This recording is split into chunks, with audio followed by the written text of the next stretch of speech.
Good evening. City Council meeting Tuesday, April 7th, 2026 at 7:12 p.m. We'll have call to order of our City Council meeting. Roll call, Ms. Wright, please. Mayor Goodman, I'm here. Council President Hinds, Here. Vice President Cox, Here. Councilmember Jones, Here. Councilmember Martin. Here. I ask that Councilmember Riccio be excused. Excused. City Manager Sue Beaudet, Here. Attorney Kiersten Ballou, Here. City Clerk Latricia Wright. I am here, and all other staff. Here. Thank you. At this time, we have the opening prayer and pledge of allegiance to the flag by Mayor Charles Goodman.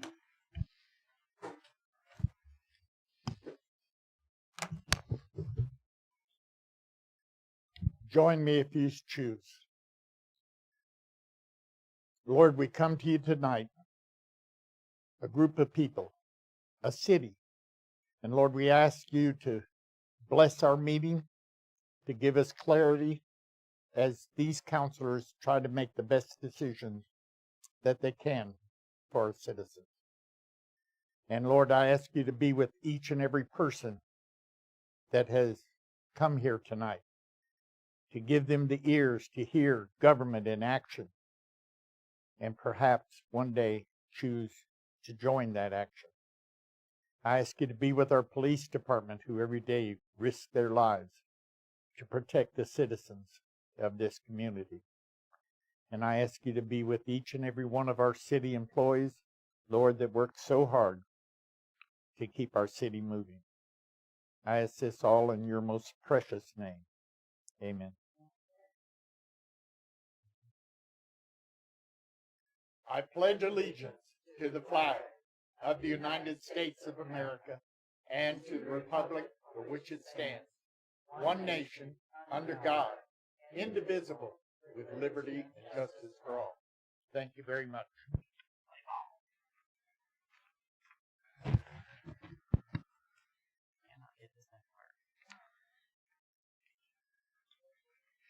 Item number 1, additions, deletions, changes, and approval of the agenda. Madam President, I'm sorry, it's correct. I see. Never mind.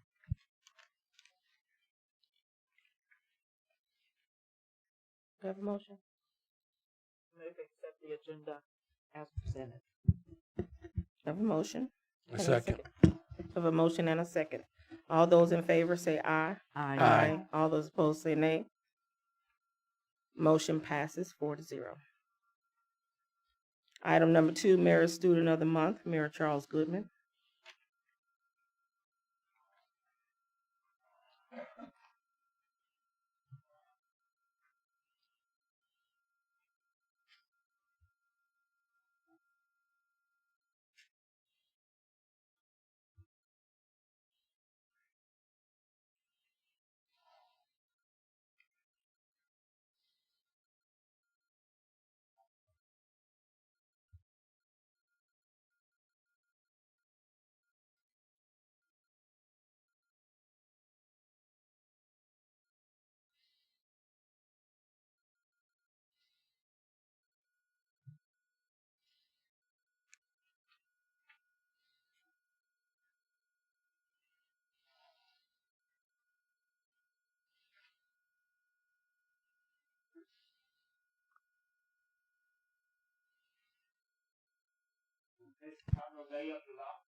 I'll lay this right here so I don't have to step.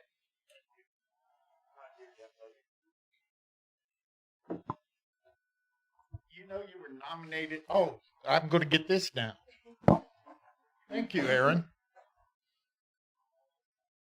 You were nominated by Chief Richardson. This is my chief. I wonder if they're related. Okay. Okay. Well, he made the following comments about you, Kalea.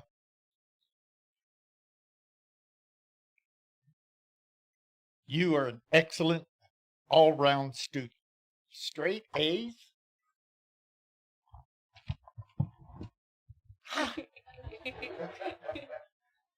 Okay. Always respectful to the faculty and staff and her peers. Super cadet in the junior ROTC, willing to learn and support her teammates. Additionally, she's an FFA chapter officer and a cheerleader. So when do you eat? As a young student, by far, she is at the top of her grade level. I agree, that would be Chief Richardson and the mayor, that this student is an outstanding young lady and student, very thoughtful and studious, and gives 100% to everything she is part of. And she is extremely respectful and kind. I really like the kind Kalea. So,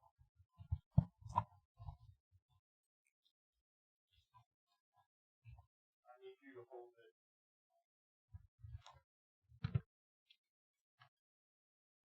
it. There used to be a table here. Yes, there did. Probably need it back. I, Mayor Charles Goodman, would like to congratulate the Student of the Month for your outstanding achievement with this certificate. And this, which one is this? Let's look at this together. Give me that back. This, presented by Charles Goodman, the mayor of the city of Williston, this is to certify, as if we're not already convinced, that Cadelea LeBlanc is awarded this certificate for academic excellence, leadership, citizenship, and attendance. You don't even play hooky? At Williston Middle High School, given the 7th day of April 2026. Charles Goodman. Would you please take some time? Thank you. And Kalea, I know that you, being kind, will want to share this with somebody. But this is from a local business, Flamingo Freeze. Are you familiar with them? They make excellent coffee. We would like to congratulate the Student of the Month for your outstanding achievement with this certificate.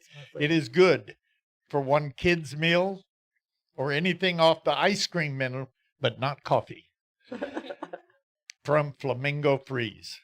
Would you accept that? Would you stay with me?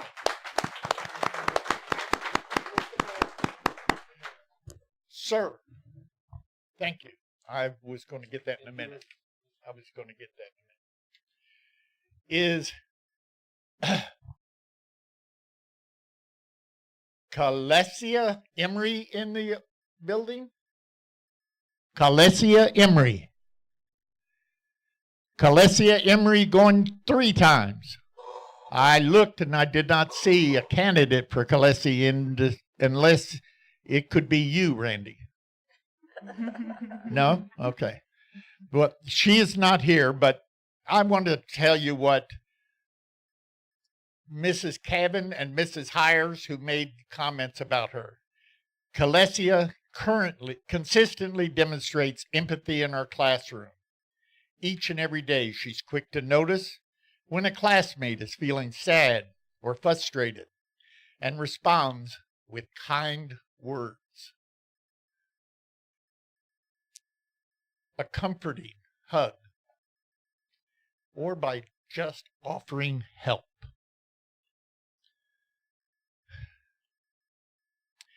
Kalesia treats everybody with genuine compassion and understanding, helping to create a caring, supportive classroom community. In addition to her kindness, Kalesia has a big, joyful personality and truly loves everyone around her. her warm heart and positive spirit make a lasting impact on both her classmates and her teachers. She is a wonderful example of leadership, character, and kindness, and we are proud to recognize her as the Mayor's Student of the Month. My clerk will make sure that she gets this. I'm sorry she couldn't be here. It's one of the highlights of these meetings is being able to interact with the young people. But while we're here, I have this very intelligent, capable young person that I would like to personally congratulate. Okay? Hold it out so they can all see the.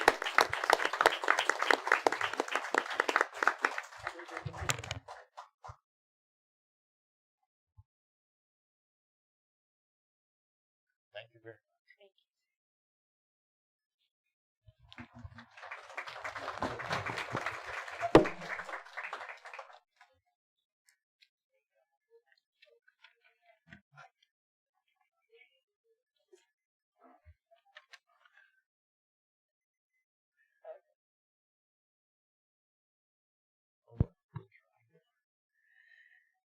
All right, if anyone is not here for the meeting, this would be a perfect opportunity to escape.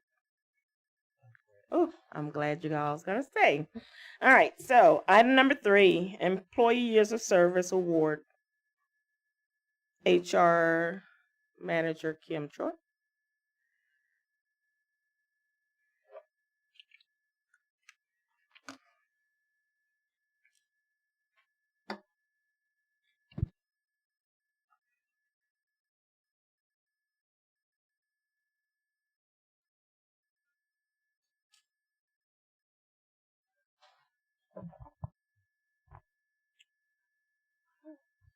Yes. Good evening, everybody. I am here to present service awards for Certificate of Appreciation for Timothy Barrios. Thank you for your dedication and contributing to the City of Williston's success over the last 10 years.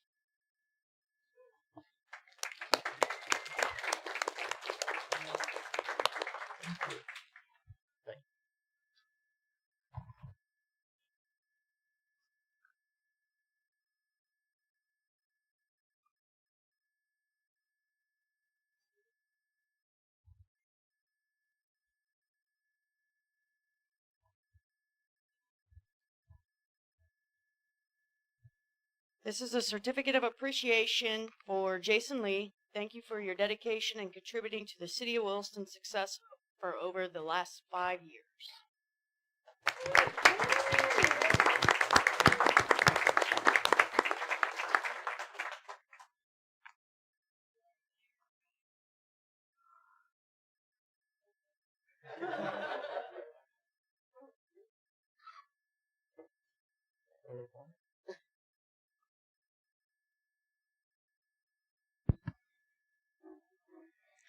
All right, this time is public participation. This is a time where you have 5 minutes to speak on anything that is not on the agenda. When you approach, please give your name and your residence.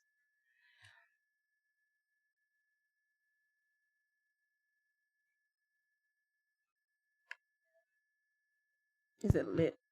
There you go. Hi, I'm Brandon, live in Williston. I was just going to discuss a few topics. I'd like to respectfully ask to hold questions to the end so that I can utilize my 5 minutes. Thank you in advance. I was terminated on April 2nd, 2026 of my employment with the City of Williston without prior disciplinary notice 5 days ago. Around the time of November 24th, 2025, I was placed on 410 work schedule at my request so that I could seek medical treatment for my injuries I received while in my time of service in the United States Army, and to allow me to be eligible for a slot for a dental grant I was awarded. The next week I was awarded the critical surgery needed. On March 31st, 2026, I was notified of a mistake on my timesheet with Latricia, Rob, and Alex, that I was incorrect on my start and stop times. I notified them that I was following the policy I was told by Donald Barber and Alex. I was told whatever equals 10. I requested a form from my first line supervisor, Alex, for my approval of my 410 work week and received nothing. Then I consulted David Kidd and Devin Hindenlang, the only other employees on 410 schedule. They both were on the 6 to 4 schedule. Notified Alex of my start and stop times. He approved. My start and stop times was widely known in management and work staff, and there was no issue. After being notified of the violation, I corrected it by staying 30 minutes later with approval, which I was happy for to give me more time to accomplish the tasks that I was given. I used the biometric scanner that accounts my daily times. No issues were brought up from November 24th to March 31st, almost 4 months. I also do not have the ability to view said clock at will to compare due to paper application still in use. Management also did not catch the mistake for months and signed off as well. The scanner has been proven inaccurate before, and that's if employees can even get it to scan our fingers due to our line of work.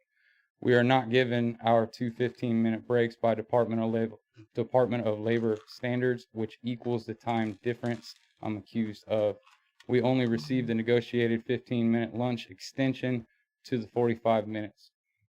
I was willing to give time owed in some form of agreement, like PTO, but no conversation would be entertained.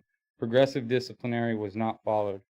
I feel like I might still be retaliated against from my filing of my FMLA, or me being named in the last city investigation where I was retaliated against, or the unpaid certification situation I find myself in, or me awaiting arbitration. At this time, I am unsure if these are related, but they certainly seem so.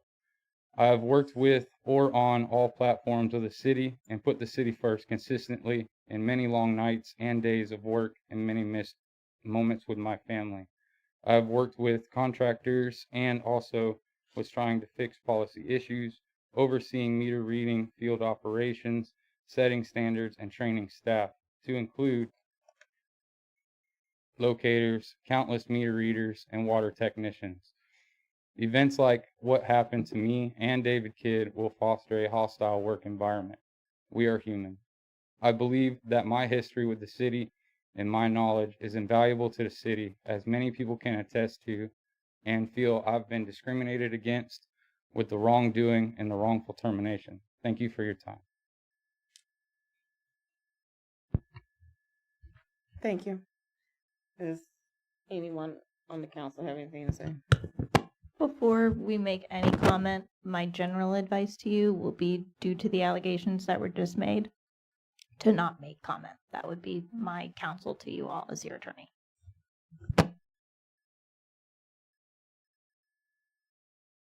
Did you have anything to tell? Is there anyone else have anything else to say?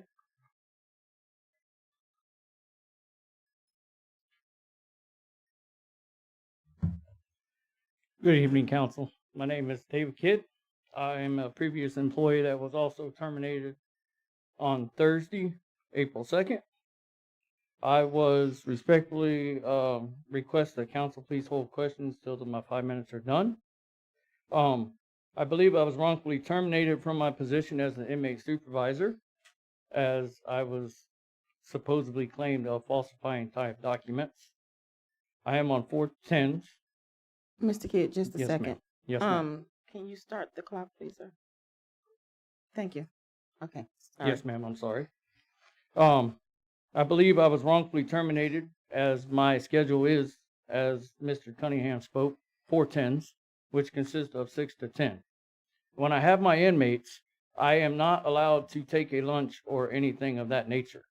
I did stop on my way to the prison to get my drink, use the restrooms of that nature, that I cannot do once I have the inmates in my supervision.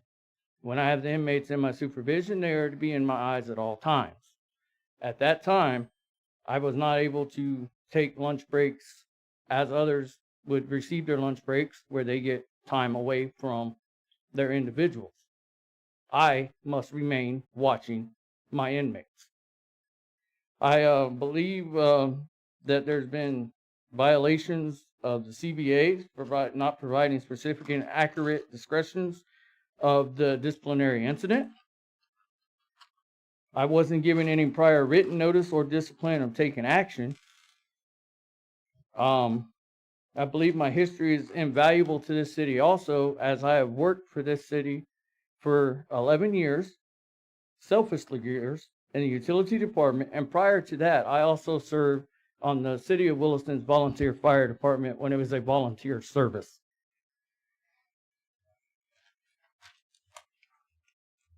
I feel that progressive discipline isn't being followed as it should be followed per the HR handbook.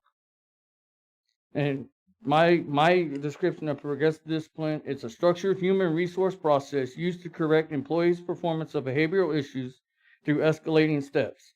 It's used to improve the employee's behavior rather than terminate them, as every time an employee is terminated, now you have to spend more time and more money to retrain your personnel to get them to where they need to be. It would include, rather than terminate, you would go from verbal warnings to written warnings to suspension, and then finally you would step to the termination process. Documentation is crucial in each stage to ensure fairness for both parties. I never received any disciplinary actions or anything until after negotiations had been mentioned, possibly around the March 26th. I do feel this is a retaliatory in my position with the situation, what's going on. And I believe that the city itself is skipping the chain of command. And the reason I'm saying that they are skipping the chain of command is my formal supervisor of Streets and Parks, Jonathan Bishop, was not informed any bit of my termination that was being done to me. He should have been informed. He should have been well known and aware of the situation of what was happening. He was not. I feel right there the chain of command was broken. I feel that mistakes like this continuously is going to be detrimental to this city and its future progression into the future as we go. And that's all I have to say at this time. Thank you. Thank you, sir.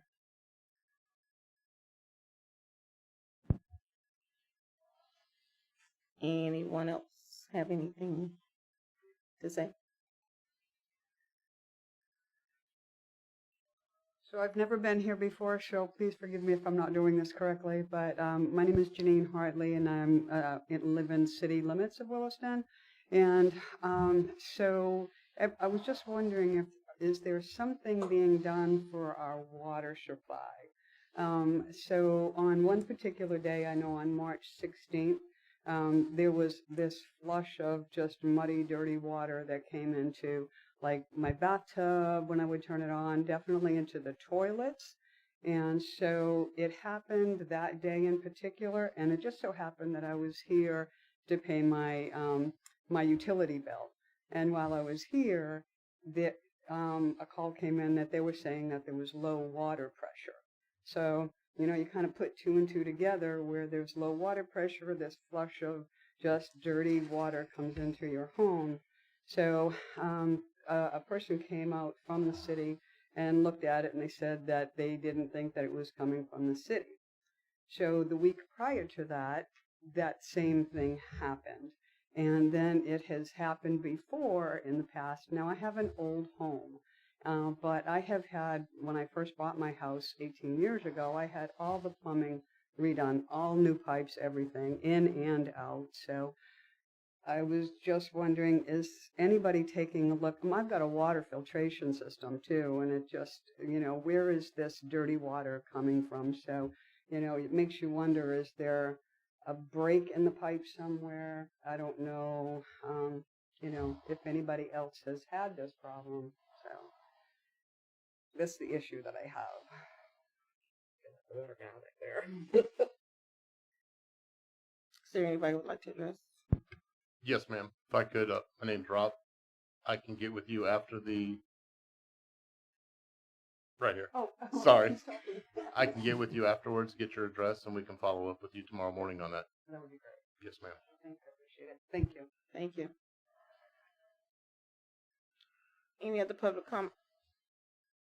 Yeah, my name is Paul Lord. I'm a former employee. I was also fired wrongly, and I live in Williston for 50 years. But anyways, I agree with what all they're saying about the management and the supervisor.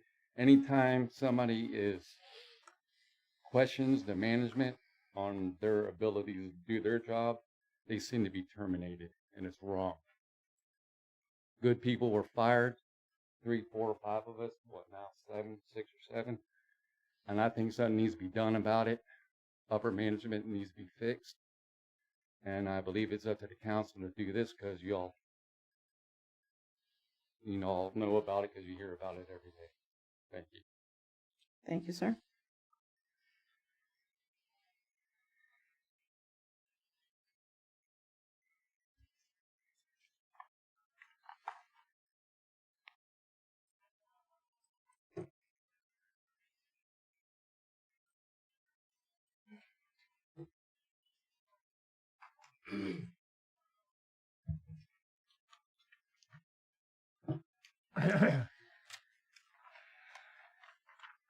Thank you, Mr. Eckert. Yes, I'm Tim Ecker, 225. So, Mr. Eckert, before you get started, for future reference, if there's anything that you need to give the council, please give it to the city clerk and she will distribute it to us ahead of time. Okay? What, to save 30 seconds? Just If saying. you would like to have a conversation, we can have it outside of here, but I'm asking you because So you're we're eating not up my going to do time this right now. again. We can start your time over, sir. I'm not going to debate We're going to with start you. my time back, please. I But- got it. I understand. Okay. Part of the problem, too. Good evening, Mayor, Mr. Mayor Goodman, City Council, staff, and residents. Before I begin, I want to take a moment to acknowledge a formal apology for my prior public call on the termination of former Utilities Director Jonathan Bishop. At the time, my understanding was limited. Since then, I have come to better understand that there may have been a broader internal challenges, particularly in a workplace environment where employees may have felt constrained in carrying out responsibilities or raising concerns without fear of consequences. It is important to me, and should be to all of us, as we recognize systematic issues, not just individual actions, may be at play. We must be willing to reflect, reassess, and take accountability when new information comes forward. I also want to thank Mr. Bishop for his years of service to our city. With that said, I'm here tonight to address whether grounds now exist to consider termination of the current city manager, Sue Beaudet, for cause based on ongoing document concerns. In October of 2025, the city provided the city manager with the opportunity to correct performance and deficiencies and realign with standards required of her position. Since that time, that appears to have been insufficient improvement, and in several areas, continued actions raise serious concerns regarding compliance, established policies, ethical obligations, and overall administrative culture within the city of Williston. These concerns include, but are not limited to, personal actions that appear inconsistent with adopted HR policies and raise concerns regarding fairness, consistency, and adhere to established procedures, workplace conditions that may not fully align with expectations of transparency, accuracy, and employment protection, and may have impact staff morale and trust. Concerns regarding the identification, disclosure, management of potential conflicts of interest, and require under the Florida Code of Ethics for public officers and employees. Ongoing challenges in project oversight, administrative management that may be contributing to the inefficiencies and increased costs impacting taxpayers' resources. And a broad pattern that raises concerns regarding leadership, effectiveness, organizational stability, and operational accountability. When taken together, these concerns may constitute gross misconduct, policy violations, or a failure to perform duties required under the city's manager's contract, as well as failure to maintain a functional and ethical workplace environment. As governing officials, you have a fiduciary duty to ensure that the city operates not only within the law, but with integrity, transparency, effective leadership. When systematic issues persist, particularly after corrective opportunities have been provided, it becomes a responsibility for you to act. Therefore, I believe it's both responsible, reasonable, and necessary for the City Council to formally evaluate, initiate, appropriate process to determine whether grounds for termination cause exist under the City Manager's Employment Agreement. Thank you. Timothy Ecker.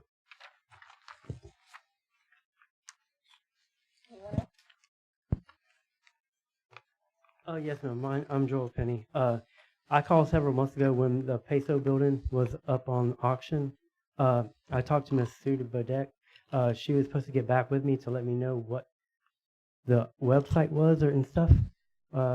She never got back to me on anything. So several weeks went by, and then I called up here and I was like, "Hey, you never, called me and let me know what's going on." Well, and then she turns around and says, "Oh, we took it off the website. We're going to real estate, give it to the real estate." So in the meanwhile, she's not doing her job.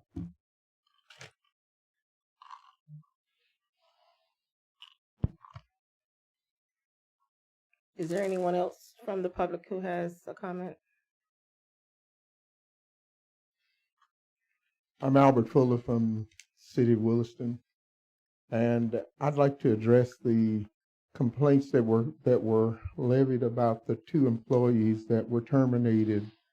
And much of this has already been said, but I think we have a problem with trust within our organization, the City of Williston, and it has to reflect on leadership.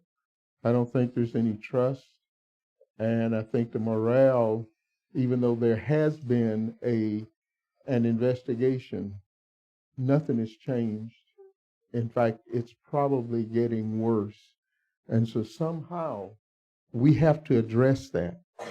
But certainly, I'm truly concerned about the 2 employees that were surprised with firing, because firing should never happen. The employee should really know when it's coming.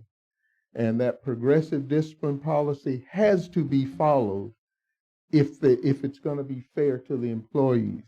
And if it's not, then somebody is slipping. And I think the questions that the City Council need to be asking, not tonight, but the question the City Council needs to be asking is, what was the process, and certainly who made the decision to terminate those employees? Now, I've been contacted by a number of employees that are concerned and are also, how should I say, scared, because they don't know when they might be next. Because the justice that was given these employees, if what I'm hearing is correct, the justice that have been given those employees it's dangerous in a system. And that system is broken, and we have to fix it. We can't just continue doing what we're doing and going on like, well, it'll work itself out. The investigation didn't do anything in terms of working out what needed to happen with this city. And somehow it's time to take a firm look at what needs to be done. And I don't have the answers. All I see is indeed symptoms cropping up all over the place, and we got to solve this. As a citizen, I'm concerned that employees were terminated without attempting to correct a behavior pattern. That is unconscionable, because these people work for pay to support their families. And for me, as a resident, as a as a citizen of Williston, I'm concerned that we're willing to retrain people rather than correct issues. And it's always, even as I took personnel management in college, the one thing is you never get rid of people that can be structurally trained to do their job correctly. And it appears that these employees were surprised by what happened. And so I think there's some questions that have to be answered, that have to be asked. And you all are ultimately the decision makers. And so you decision makers must start asking the right questions. Where did these terminations originate? Who made the decision? And why was it made? And why was it done rather than just counsel people? But the progressive discipline policy, and I say that because I spent 38 years in public administration.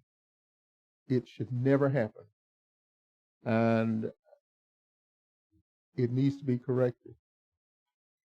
Thank you.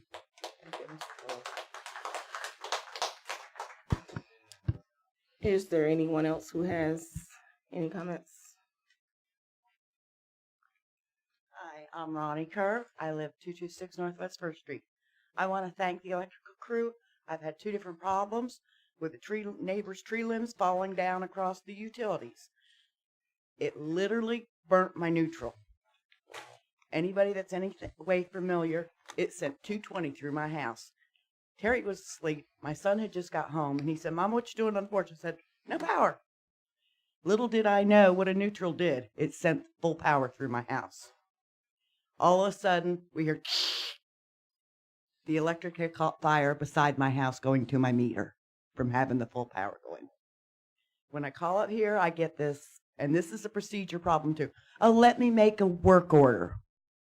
I have 220 going straight through my house, burning everything I could. I didn't know what to do. Terry handles all that. So this week again, I had another limb come down. Thank God the big parts was on there. But there's a procedure. Work orders. For something that is that important as the electrical crew, they shouldn't have to have work orders sent out. And it's something that's accentuating that could burn your house down. And you have to wait for them to get the work order and get service to you. That and gas should never have a work order. Never. Those boys have been here long enough. They know what they're doing. They know if somebody calls in on something and says, they're gone. They're going to do it.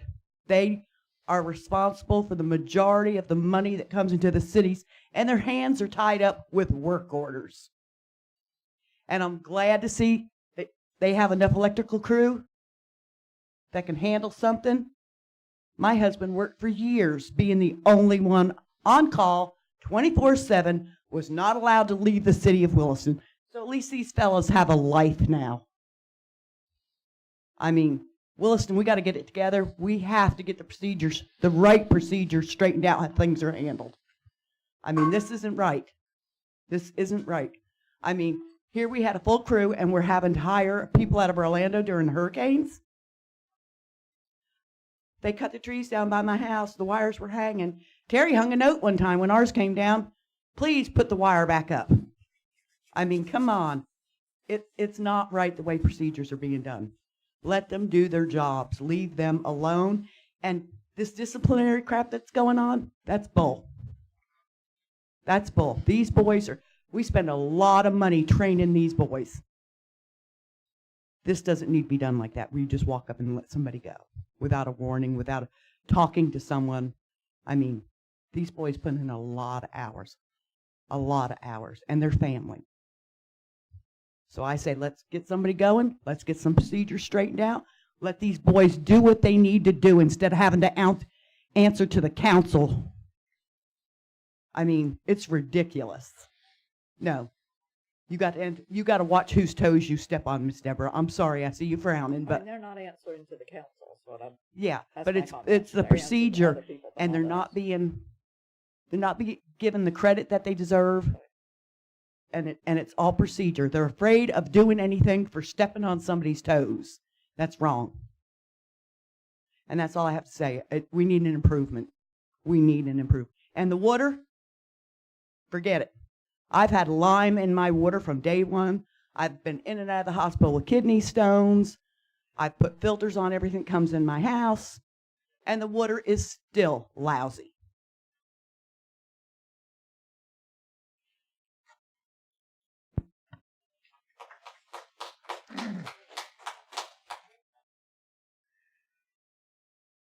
Anyone else? I got a question. How many of our terminations have gone towards grievances or suits, lawsuits, or anything like that? And how much have we paid? 2, right, Kim? We have not paid anything. We haven't paid anything? Okay. Please, no talking out of turn. Thank you. Ms. Debra, you have anything? Not right here.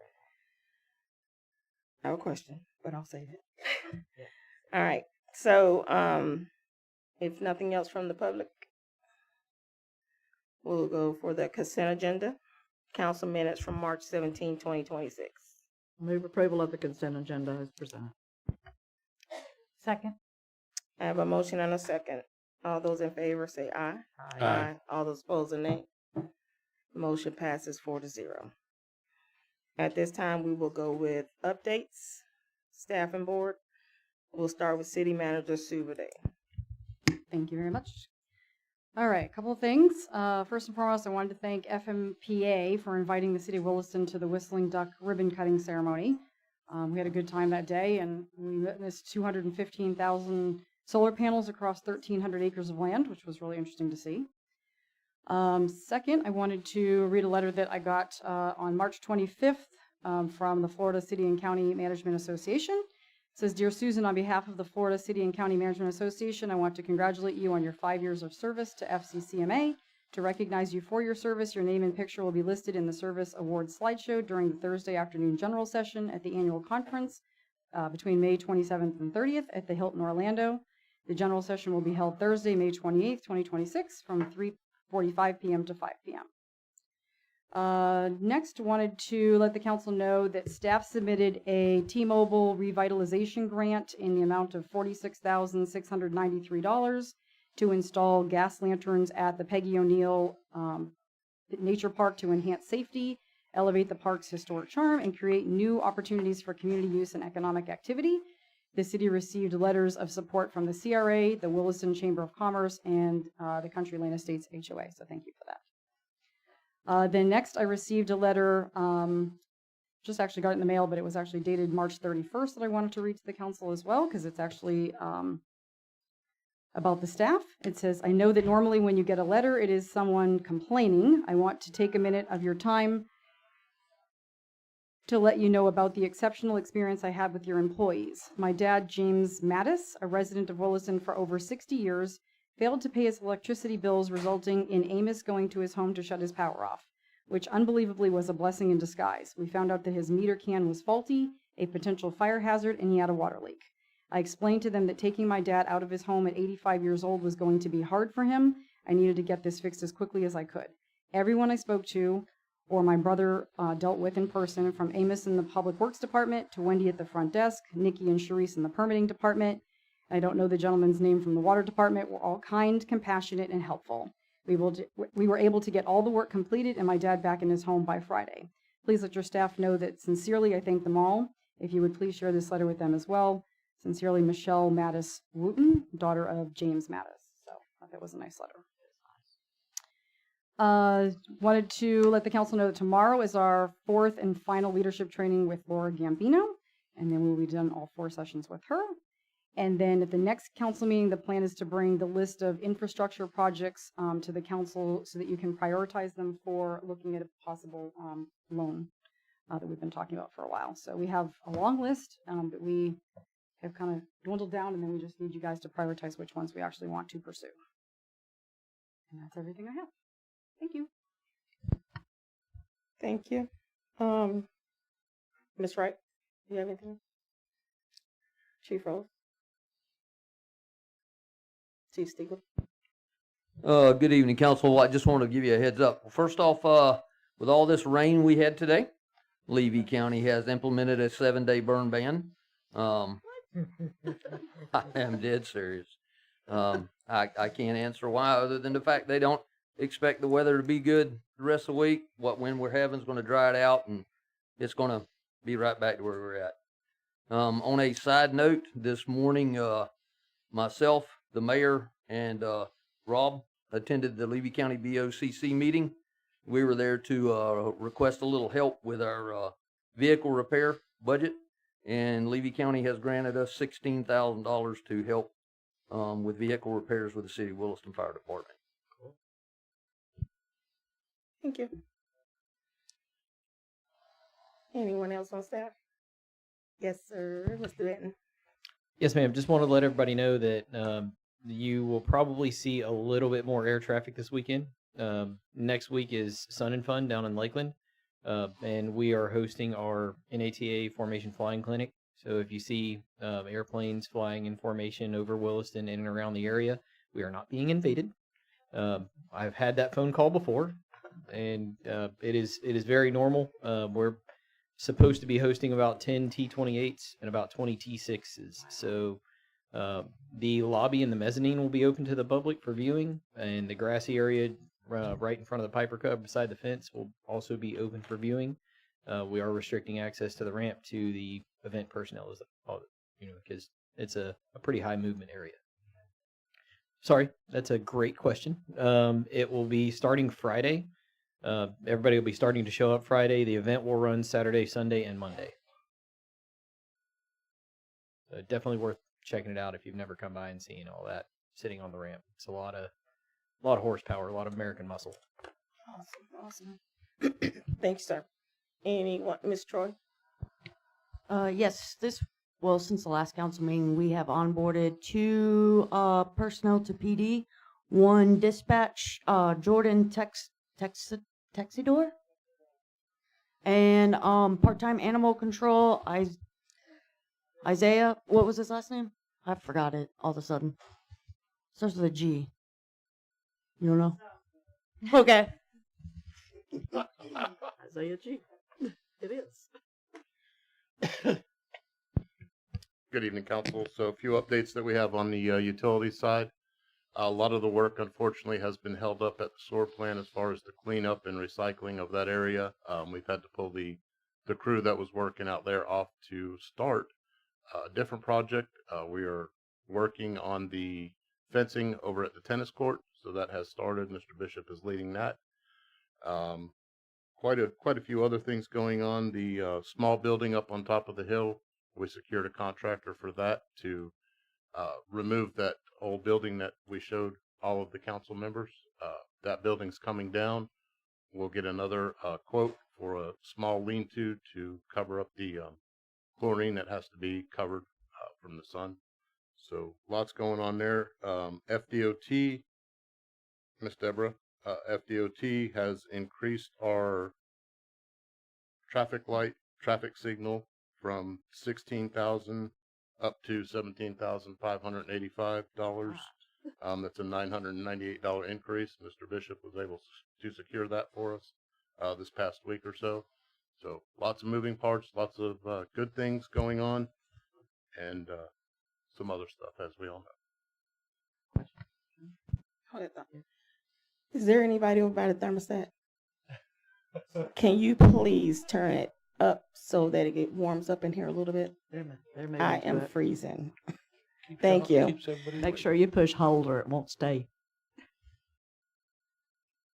Ms. Debra? Oh, Lord. What was I going to ask him? It went out of my mind just like that. Oh, look. Okay. Hold on. Give me a second.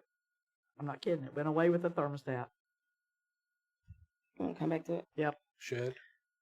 Not the shed. FDOT? DOT. Is the turn light get fixed at 4th Street? So unfortunately, no. FDOT is the part they ordered is on back order. they don't know when it's going to be in, so the light is still not turning green for the left-hand turn lane. All right, So I know we're how still people waiting call me on daily FDOT. on that. Ma'am?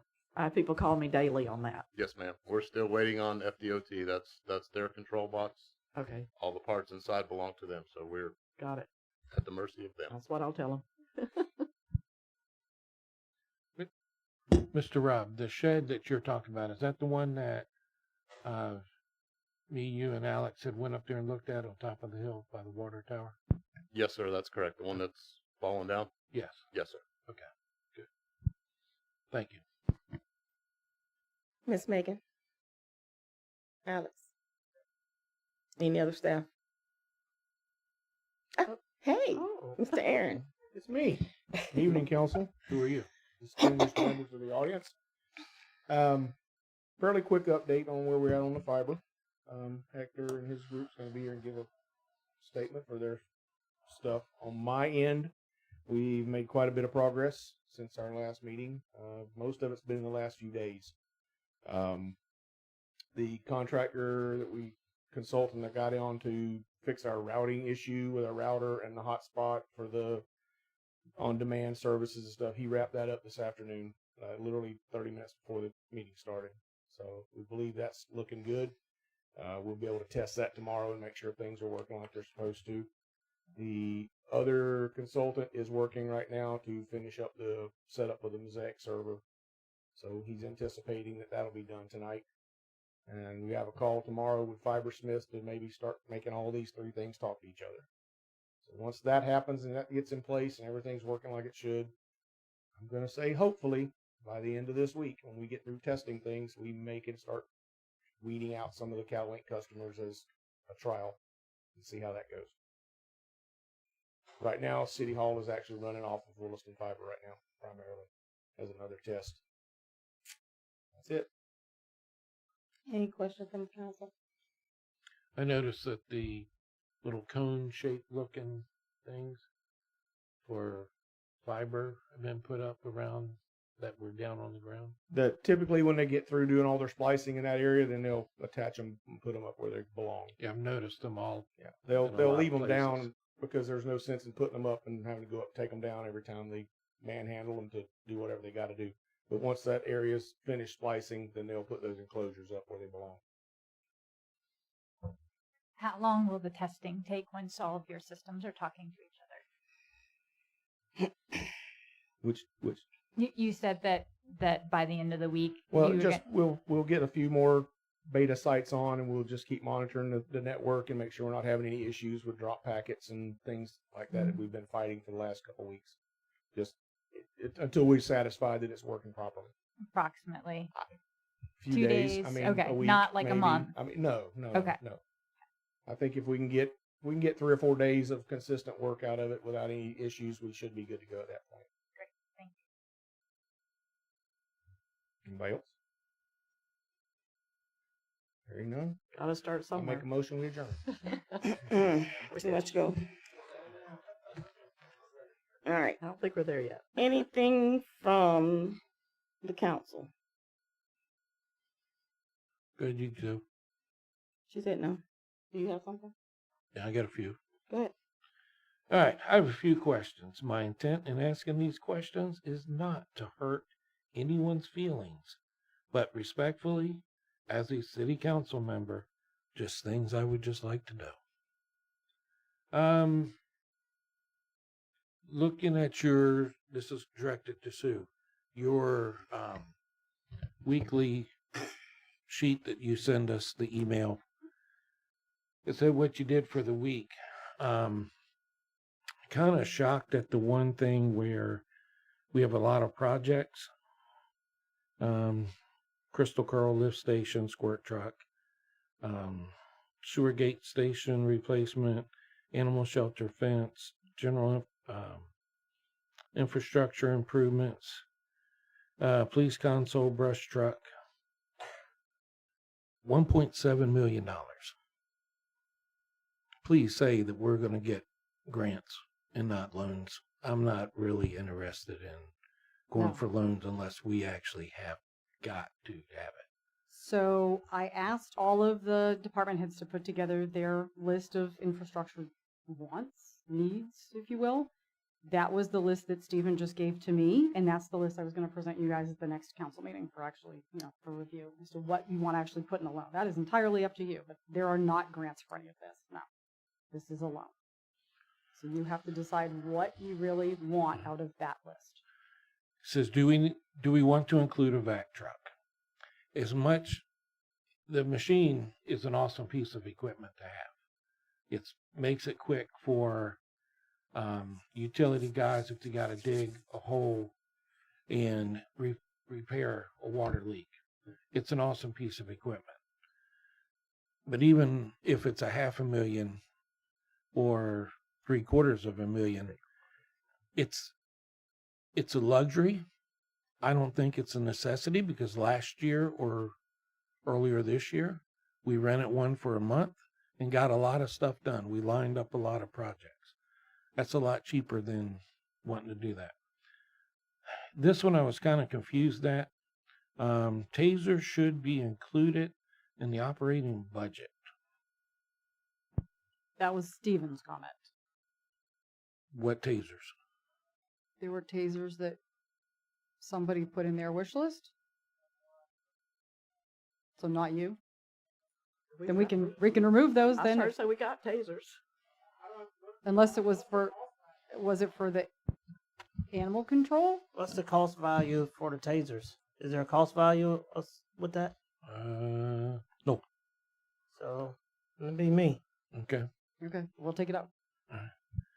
Meeting with Michelle Gavin and Joe Williams of RAFTELIS. Reason impact fees. Mm-hmm. So Raftelis is working on the impact fees that you guys approved a year and a half ago. It was prior to me being here. Okay. Right. Okay. And then this one, I don't remember a cost coming out when we've talked about it. Capital projects include a $26.4 million for a new public safety building and $27.4 million, I'm assuming M is for million, for parks and recreation projects. That would have to be one heck of an emergency facility. So that was the Lamar's shaking. Yeah, I'll take this. First off, it's not one heck of an emergency facility. If you look at any public safety complex today that has a fire station and a police station in it, that meets all of the standards today, that was the price we got. Yeah, you could cut it back some. People can shake their head no all day, but until they actually walk the walk and talk the talk and look at what you got to do, it's there. First off, there's no money going out toward that building right now. The only money that's gone out is our in-kind work where we've cleared the land and laid out the utilities. Everything else has been asked for through appropriations through the state, through the federal government. Until we get that, that's not going to move forward. So that's all out there, like in a grant. It's an appropriations request. That was just the first time I've heard that it was that high. Well, when we first started proposing this, I believe it was around 10 million. Yes. But we've kicked that can to the curb so many times it just keeps growing. Okay. It's just like anything else. You keep putting it off and prices don't get any cheaper. Is this the location out at the airport? Yes, ma'am. Yes, ma'am. Anything else, Mr. Cox?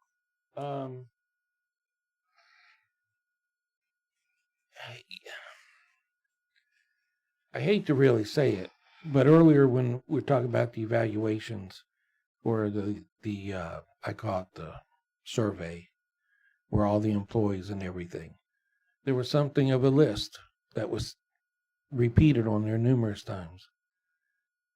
And when I see employees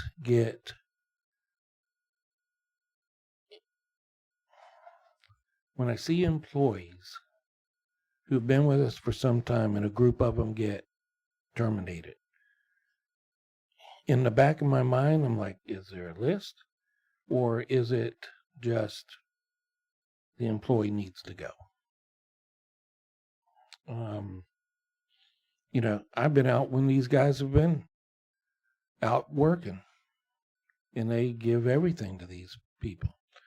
The one that for Mr. Kidd, in listening to where you go to the bathroom and he cannot go privately, it's a shame. And it's going to be hard to find somebody who's going to want to do that. So, you know, and same thing with Mr. Brandon. If we aren't following the proper protocols, we got to fix the problem. We can't keep just terminating employees. I was here Thursday, and it was not a pretty thing to see people on a holiday weekend to get terminated. We couldn't have waited until Monday. So, you know, yes, I'm done.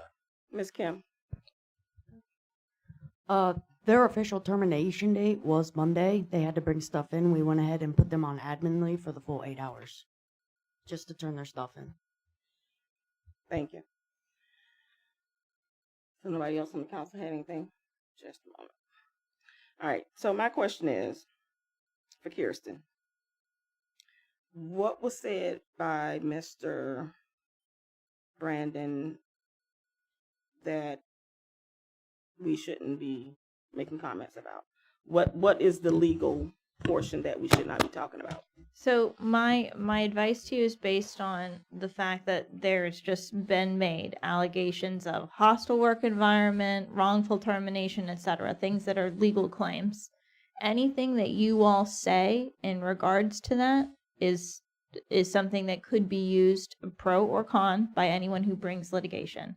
So in the same way that oftentimes you see for ongoing investigations, no comment is the official comment, that is my recommendation, as it is the safest legal path in any threatened potential litigation or action against the city.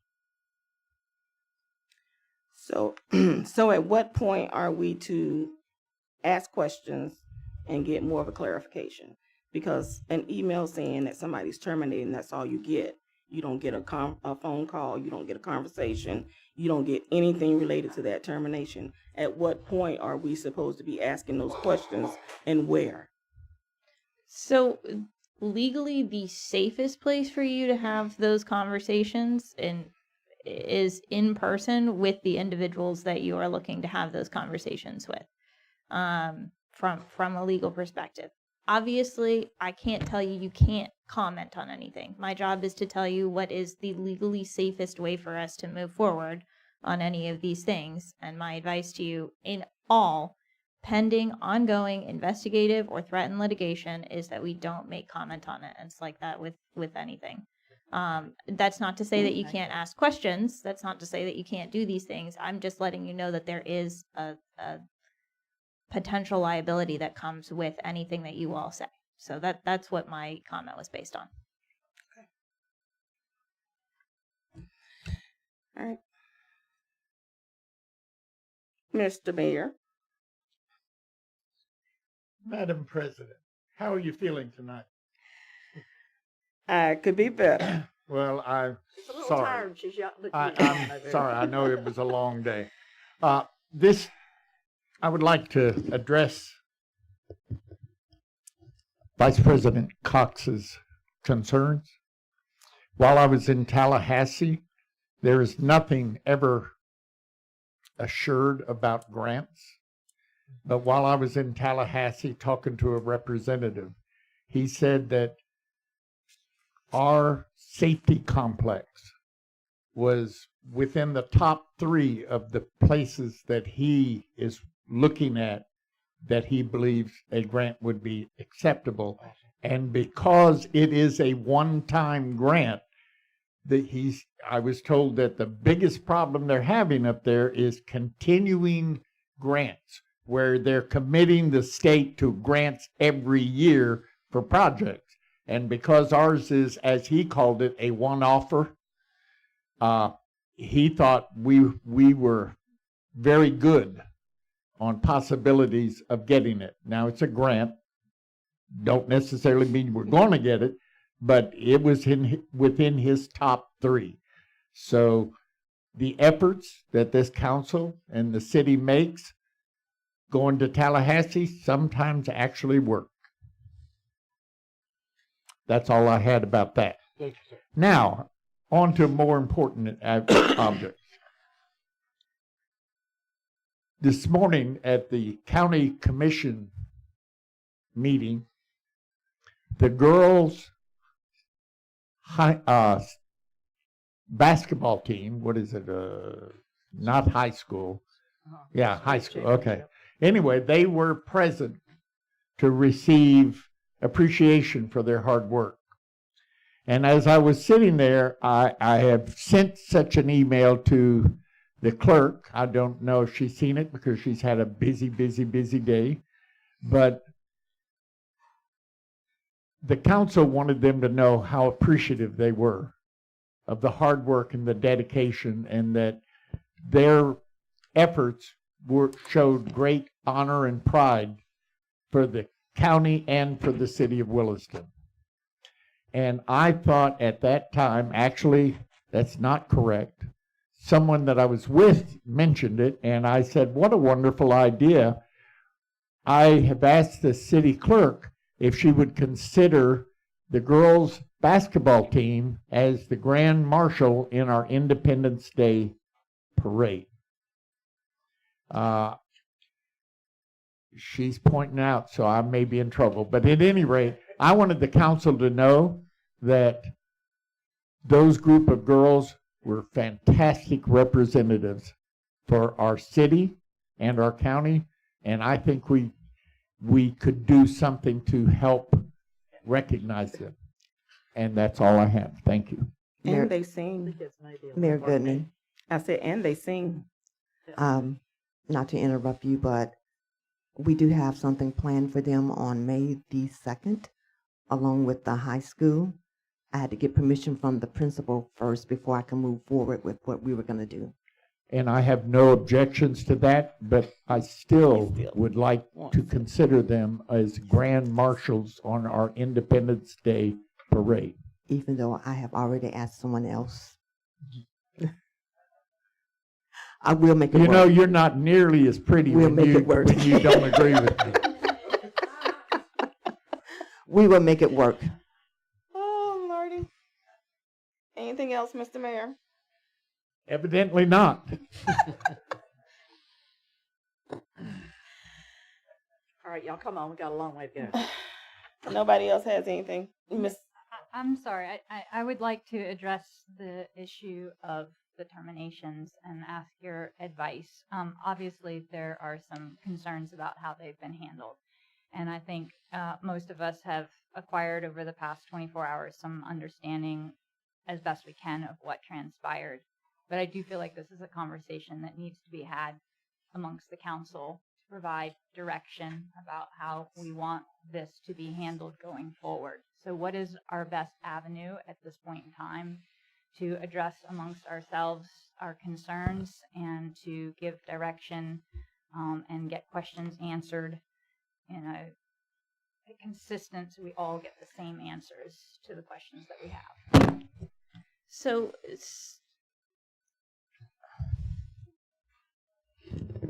my recommendation would be, if there are questions that you all have, to ask them in a public meeting. You can ask them In a question form. in a question format for your city manager to provide you with all the same. So if you ask a question and say, we would like answers to these questions to be provided to us, then your city manager can provide you all with the same information. It can be in an email or in a briefing or whatever that may be, to each of you individually or to all of you at a public meeting, if that is what you would prefer. You're certainly able to make comment and ask questions. My caution to you all is that the more the questions come out as statements, the more that can provide fodder for a potential future lawsuit. So to the extent that for instance, oftentimes we see things like, please provide us with when we found out about this information, how we found out about the information. Oh. Sorry. She wanted to know if we do this now or in the end. I was like, what questions? So she wants us to move along, but continue. Go ahead. When we found out about any potential allegations, what documentation there is, please provide us with a timeline. Those kinds of things are perfectly appropriate questions to be asked, and if you'd like, they can be provided in a sort of briefing to everyone over email that answers all of those questions, and then that provides us with an opportunity to provide factual information for everyone at the same time. And then if we choose to discuss it further at a public meeting, again, obviously welcome to do that. I mean, you could discuss it now. I'm just not sure how much documentation your staff will probably have for you, which may make it a little bit challenging. So could we, at the end of this meeting, present our questions to be notated and returned to us via email so that we all have the same information about what transpired? Absolutely.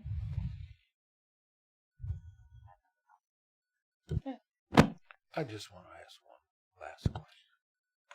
At the next public participation, you can ask. This is updates. No. Yes. I asked about list What list? earlier. Oh, okay. When I okay. got mine. Just employees to get rid of. You know. Alex, I'm going to ask you, has you heard anything about a list? Mr. Rod? I have heard about a list, but I don't know it to be true or not. Okay. Thank you, sir. I'm done.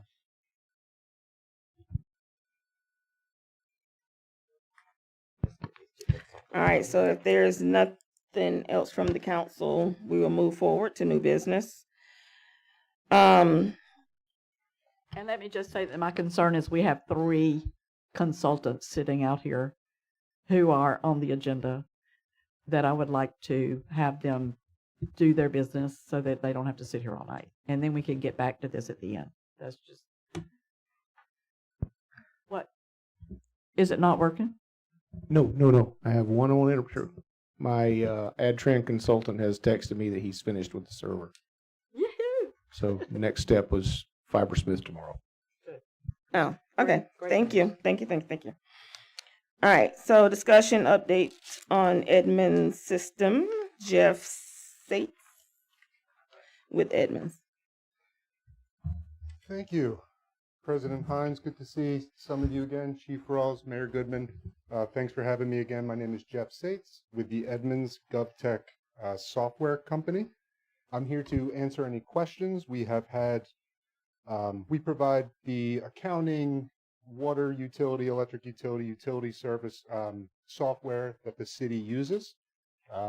There was some discussion last time I was here. There was a list of items that I said that I would be back here to give updates on. I certainly am back here to give updates on. I hope you'll like the updates. I'm certainly happy with the updates, but I'll open it up first to see if there are any questions from Mayor, member of council. I had one question this week, but Megan has already answered it for me. Yeah, join the club. We are so impressed with Megan. I said this last time. Nothing's changed. We are so impressed with Megan, how good she is at her job, how she goes above and beyond, how she fixes things that have always been broken. She's the one that kind of says, no, this is going to stop. Also impressed. I don't deal with him as much, but Aaron over in IT, every time we get with him, we're impressed, and Sue doing a nice job kind of keeping the ship together. So I think those were important to say, just from our standpoint, kind of an independent third party. But were there any questions? I'm happy to just kind of get to the list, give you the highlights, get back seated if there are no questions, but I'm happy to take questions too. I don't think there are any questions. Cool. Well, the list of items, there were some significant items on the list. It was brought to us midwinter, holiday time. That list is largely completed. Let me say the 2 exceptions, what I believe are ongoing situations. The system just being generally glitchy, slow, kicked out. Frustrating, we all know as users of any system. We did a lot of work with that. That's where Aaron was really paramount. Turns out the term that I've heard for the second time tonight, dropped packets. When the internet kind of doesn't work properly, that seems to be the issue that was causing our system to glitch. So we're hopeful that with the new fiber, which should have a lot less dropped packets, that just our system is going to work better because the internet's working better. So if maybe I'll just leave it there. So the glitchy system, something we take of the utmost paramount importance, that we've identified as a dropped packet issue. Some things going on internally here that should help that for you guys. We're also doing some things internally that maybe make dropped packets less of a inconvenience for folks, since it is something that happens. So we believe that to be ongoing. We're keeping a watch on that. We haven't closed our case on that yet. We want to monitor it as the city gets into the fiber, and then keep an eye on it. The other issue that I believe to be kind of ongoing, the meter readings here still take too long, in my opinion. I have a feeling Megan would agree with me. Some others would. There are too many readings coming from the meter handhelds that the technicians walk around with. They might put in a certain number, and then when it gets imported into the system, the number isn't what the staff here wants it to be. We've been working with Itron to figure out, well, how do we get it to be what Williston needs it to be? They've given us some answers. Turns out the answers didn't really work. So Megan has been trying some things on her own with our help for some of those things. And we've just been trying to really get that down to almost no errors, at least as it relates to that specific problem. There's always going to be other errors. Somebody might make a mistake. Things happen, but I still believe that the reading issue here, the reading's taking too long, that's something we're keeping ongoing as it relates to this list. But other than that, every other item, you're still waiting on communication to the citizens about their bill. Our hand in that was we were going to provide some documents, a framework for Megan and the team to do that communication. We've given her some drafts today, and we'll work with her to dial them into her specifications so she gets exactly what she wants and needs to communicate effectively about the bill changes to the citizens. So that one could not be completed. If Megan wants some changes, we're happy to provide them. And then, of course, furthermore, we're a partner in this with the city and all of our customers. When and if there are issues, we are happy to answer to them. We have our support team available. Myself and my team are available personally to the city of Williston. I had a few of my colleagues out here to pay a visit. We continue to do that periodically, no matter what, even if uninvited, kind of. We're just going to stop by and say hello. We want you guys to be happy as it relates to us. So we're going to continue our ongoing partnership. I believe we're kind of starting to get into the optimization phase of the installation. Everybody's installed. Seems to be riding semi-smoothly now. We're not trying to fix things that are broken. We're just ready to optimize systems and processes, get people really seeing some of these efficiencies that we can provide. And I kind of feel that we're getting into that phase of the project. So that's it for my brief update. I'm happy to answer questions, have discussion, anything you guys want or need. Thank you. We appreciate it. Thank you. You guys appreciate it.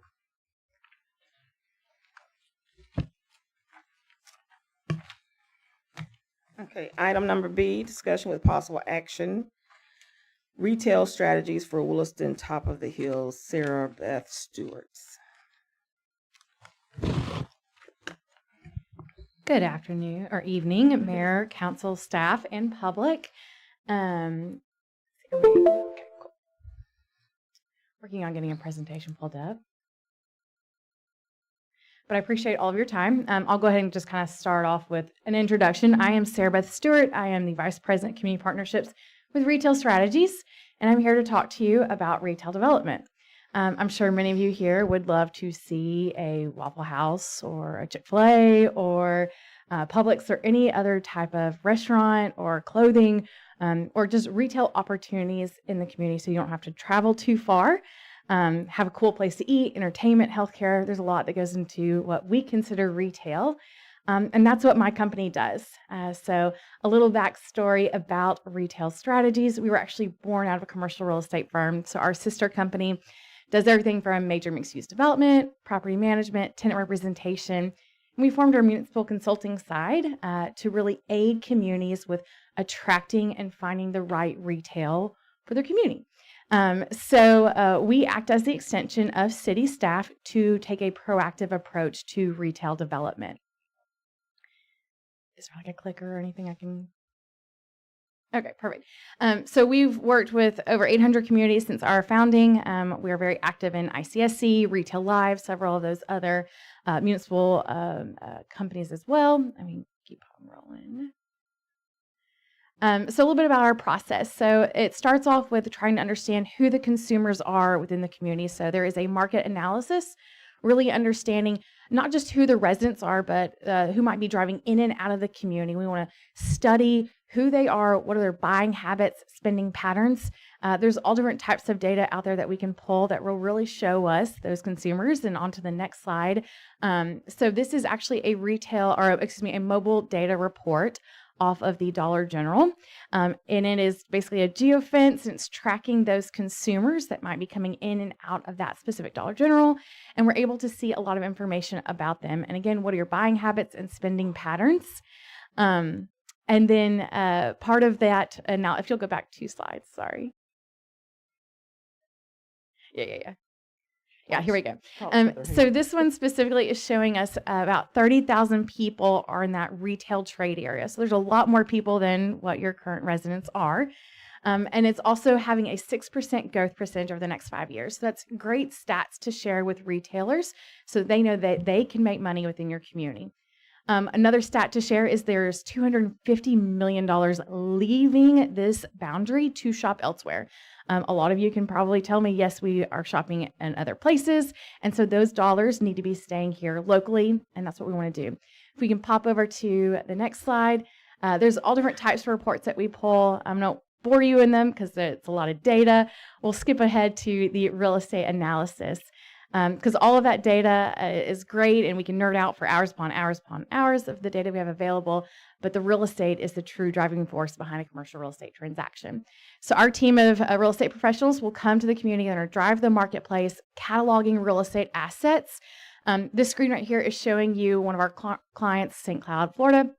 And all those green dots are assets that we have seen would be viable for more retail development, whether that's vacant land, shopping centers, or just other assets that are just there. Maybe they're vacant, maybe it's being bulldozed, whatever the situation might be. We're going to be looking at those real estate assets and cataloging them so that we can put together a retail strategy. Move on to the next slide. Oh, sorry, I skipped ahead too far. Part of our analysis will also be an in-person meeting. So meeting with stakeholders to really understand what do you want to see in your community for retail. We're also going to meet with property owners and just business owners to really understand what are some hurdles that they're facing with having a property in Williston or operating a business in Williston. And that retail strategy basically is going to tell us, based off the demographics, based off your real estate assets, and then based off who's actually expanding in retail in the region right now, who should we be targeting for growth? The last thing we want to do is spin our wheels going after a retail brand that is in bankruptcy or in closing. So we want to find the right brand. So our retail strategy is going to look at the different corridors, trying to analyze what retail should be here. We're going to put together that retail prospect list. And then the best part is our team is actually going to do the active recruitment. So if you'll skip to the next slide. Our team sits here in the middle between calling on the local brokers, the local property owners. If they're not local, that's fine too. We'll contact them, talking to the franchisees, tenant reps, retailers, brokers, and connecting with them to say, hey, we've got this opportunity in Williston. What is it going to take to get you here to open your business in Williston? And then reporting back to city staff on what is said, the good, the bad, the ugly. If it's a yes, great. What is the next step? If it's a no, why is it a no? Maybe it's just a not right now. Maybe it's an incentive. Whatever the situation might be, we want to uncover those hurdles so that we can see these businesses open in Williston. On to the next slide is going to show you the team that gets to do it. So Garrett Smitherman is the portfolio director for the state of Florida. He is our team that's leading the team to really aid our retail recruitment team. He's backed by Drew and Sheldon's not pictured on there, but he's on the team as well. And they are recruiting retailer, attending conferences, promoting the sites in Williston. We also have our data team, our marketing team, and our leadership team. And of course, myself is also on that team. On to the next slide. One of the other major components of our partnership is the conference representation. So ICSC is the largest retail trade show, and it is a massive conference in Vegas every year. They also have local regional shows. There's one in Orlando in the fall every year. So we attend these trade shows on your behalf. We're meeting with these brokers, the developers, the retailers, and again, reporting back on different things that are said in those conferences and just reporting back on things that are happening in the retailer community. Another cool thing about our company is the president of Retail Strategies, Lacey Beasley, sits on the board of trustees, which is a very prestigious position on ICSC. So she's rubbing elbows with the big dogs, and she's able to bring back a lot of information about what is happening in commercial real estate. I know I talked really fast. I know you guys have already been through a lot in this meeting and have a lot more to go. So I'm here to answer any questions that you might have, except for I forgot to mention one other thing. The biggest retail trade show, ICSC Vegas, is in May. So we're about a month away from that conference. It is the Super Bowl of all retail trade shows. 30,000 people will attend it. It is the craziest 2.5 days because it's 15-minute incremental meetings back to back to back with all the retailers. There's a lot of information gathered in that. So I wanted to make note that that is coming up very soon. So with that, what questions do you guys have? Yes, sir. Tell them how much. I'll let you ask that one. Okay, you've seen the conditions of our buildings. Mm-hmm. What would make a retailer want to come here considering the site of our buildings? Retailers want to make money. And that's the bottom line. So our goal is to show them how they can make money within your community, showing the demand. Now, the supply of your assets is something that we will need to overcome. Construction costs are high, but there are a lot of retailers that are willing to develop, or maybe they're willing to redevelop a building. And so we're really there to show them the right asset and to get those wheels turning. Okay. You can ask that question. I know you made a presentation to the CRA as well. Yes. I don't know what the outcome of that was, whether they're interested in partnering or doing it themselves or partnering with us. Obviously, they have a separate pool of money than we do. And of course, you and I have spoken before. We've known each other. In all honesty, we've probably met with each other 3 or 4 times over the course of couple of years. Yep. And have applied for grants with Duke that you've seen. Because we're not a Duke customer, I feel like they don't see us as clearly as they should. But Sarah Beth has always encouraged us to continue. She knows the very first time that I met with her, she showed me telephone pings of everybody who left the city limits, that little boundary she showed you, and exactly what store they went to in what city. Hundreds, thousands of pings.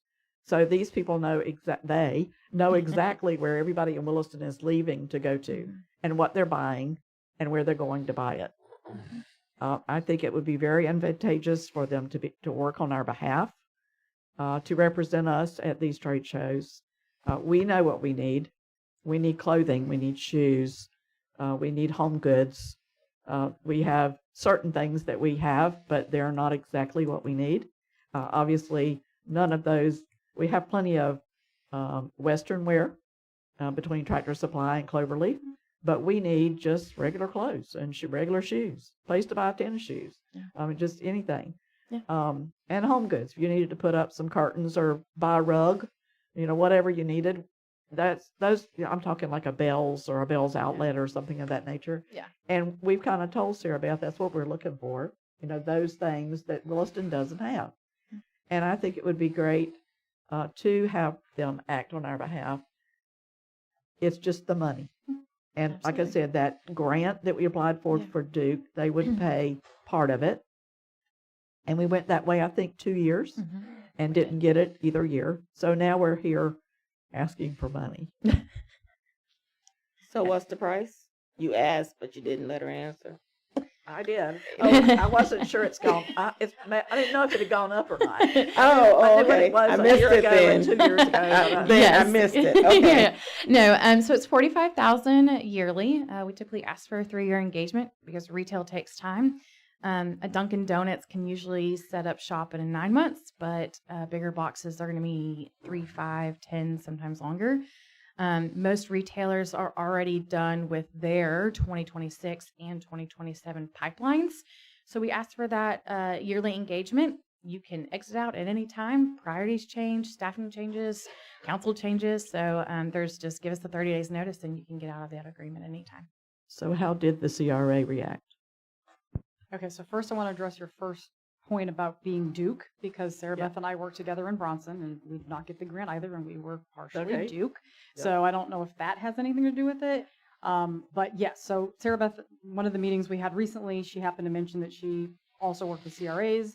That gave me the aha moment, and I said, can you please make a presentation to the CRA? The CRA is interested in partnering with the city, so maybe doing half and half, but they wanted to see how the council felt first. So we wanted to have Sarah Beth do the presentation to you, and then there's a CRA meeting on Monday, so we can go back and let them know how you feel.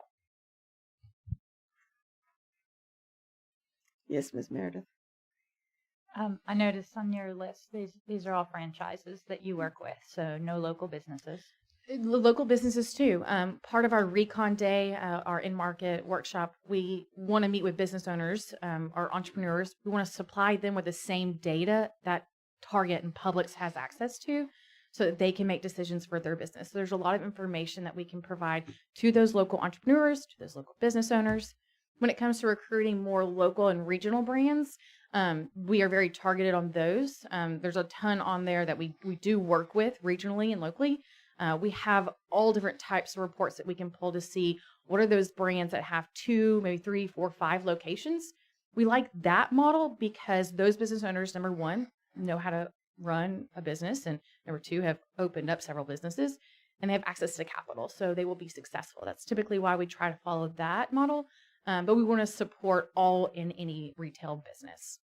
So you will recruit equally businesses not on that list of the Yes, Popeyes. that and was the a very Chick-fil-A. brief, very brief list of ones that we have done in the state. So my second question is, and I think all of us can kind of look around who live here and know what we can and can't purchase in this community. And Debra's spot on. It's clothing, home goods, and shoes.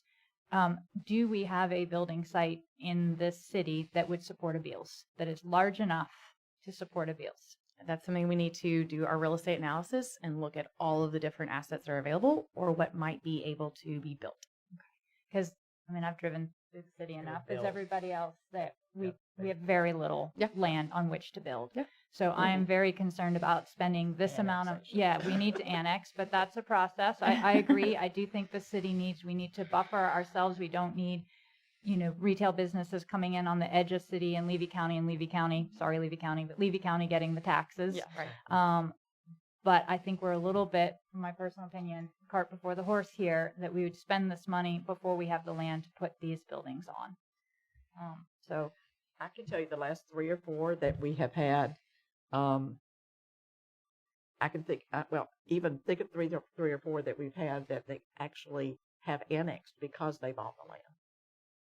And we delivered the utility services to them, especially at the airport. I'm thinking about the airport. They didn't have to buy the land at the airport. They leased the land, but we ran utilities to them because they purchased the lease. I mean, they got the lease. I can think of everything from the elementary school to the Lennar. Those lands were both annexed because they wanted to be here and have our services.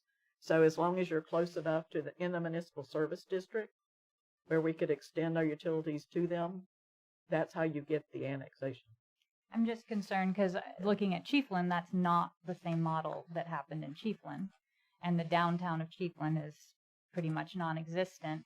And all of the retail businesses that are on this list are outside of the city limits of Chiefland and benefiting from, cheaper property taxes in the county. So I hear you. I'm just concerned that won't necessarily be a guarantee here.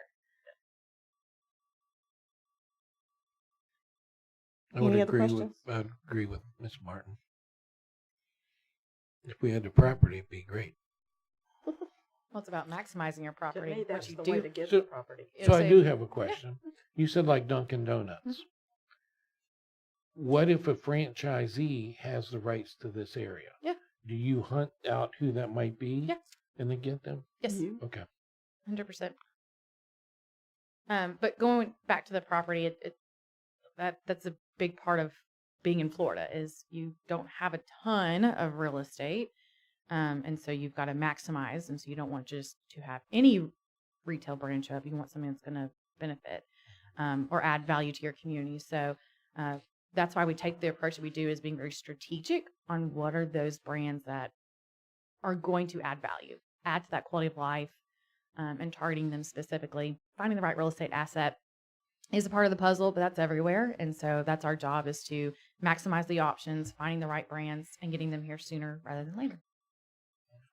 And I would love to work it into next year's budget. I don't mean right this minute, but next year's budget's going to be here before we know it.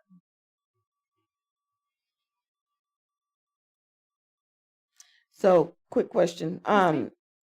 If we decide to do this and you're not able to get any retail to come in and we've made payments, is there a reimbursement? Is there a what does that contract kind of look like? Yeah, that's not in our standard agreement, but we can talk with the attorney about what that looks like.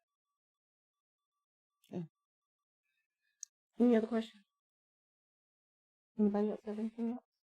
Mr. Mayor? No? Okay. Thank you. Thank you for the opportunity. It was great to see you guys. Absolutely. Thank you.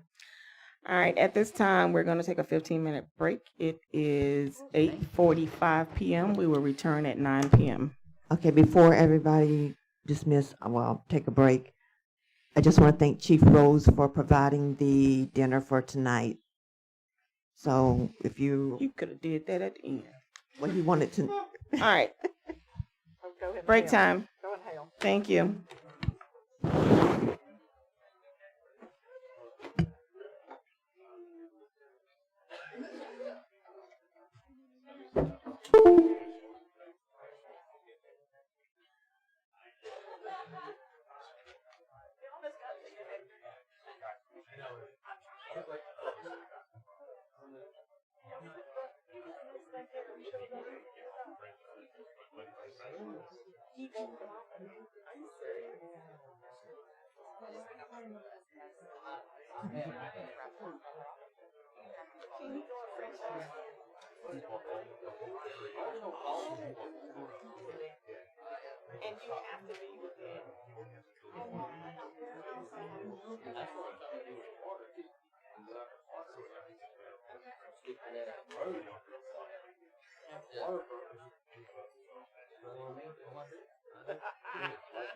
That's funny. Right, right.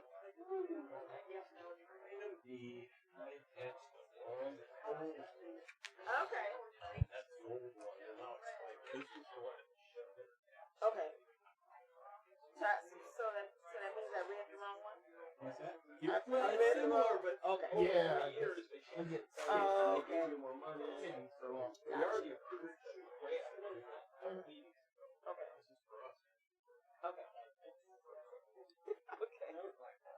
Gotcha.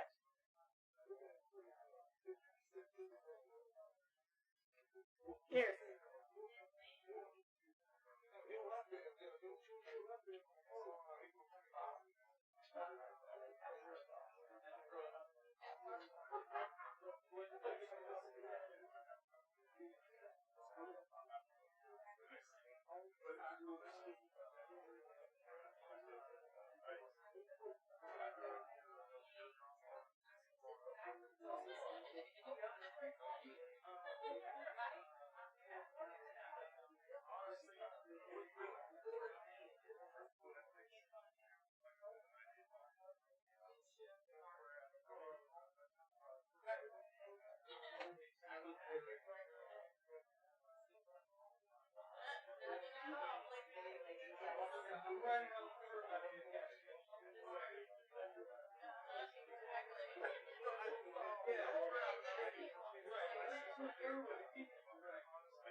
We're going to reconvene at 9:08 p.m.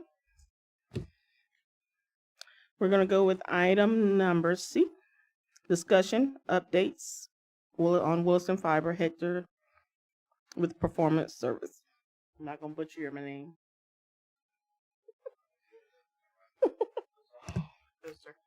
There it It is. is.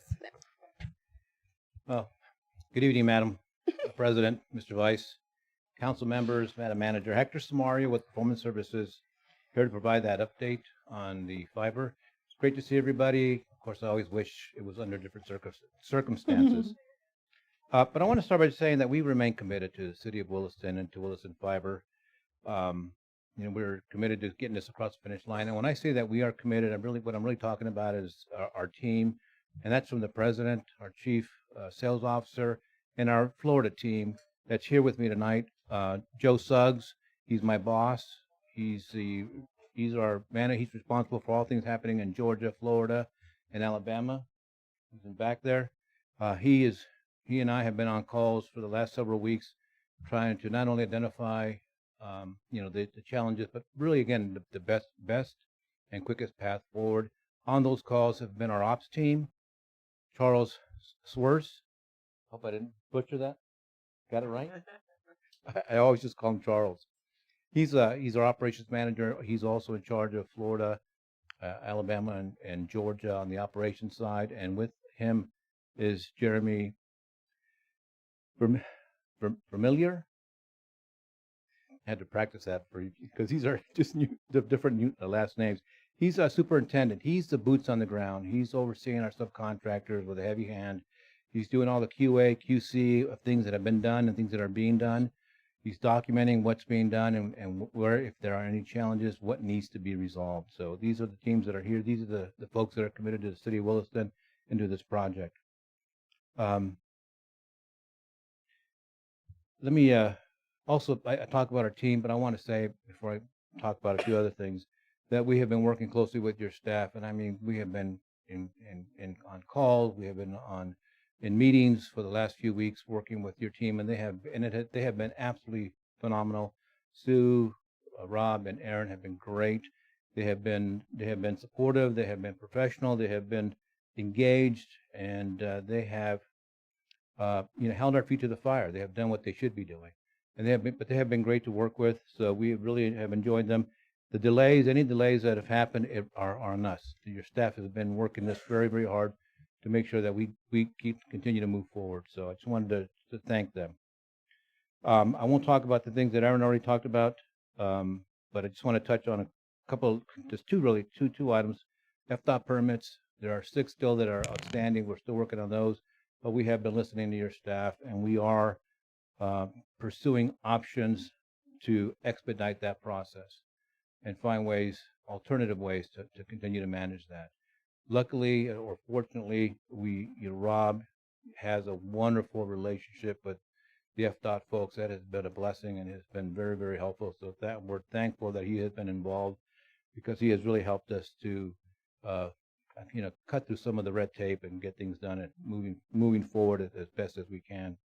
And really, the last thing I wanted to just mention is the numbers. We have 12 drops remaining that are yet to be installed. Those 12 are a right of entrance. We need permission from the property owners to get access.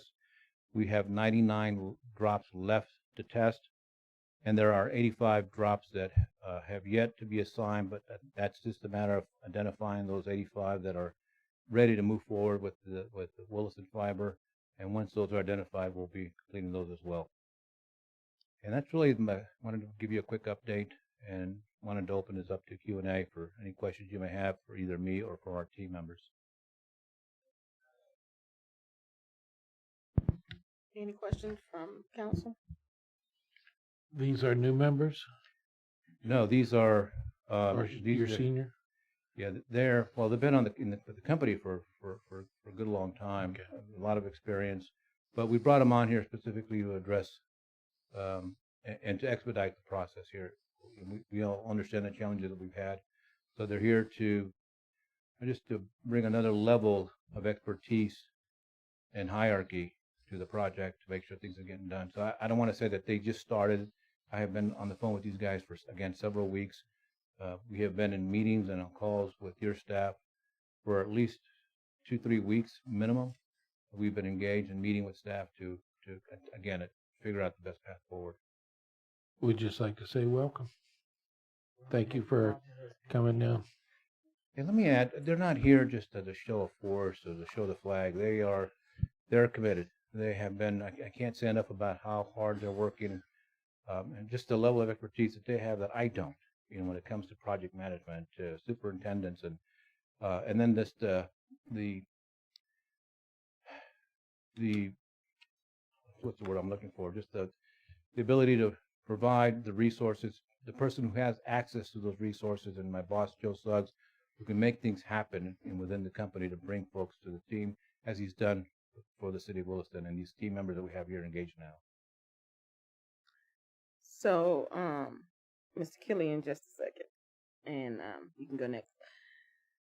So when it comes to the subcontractors that we were having told that there was an issue with before related to giving improper documentation to FDOT, is it?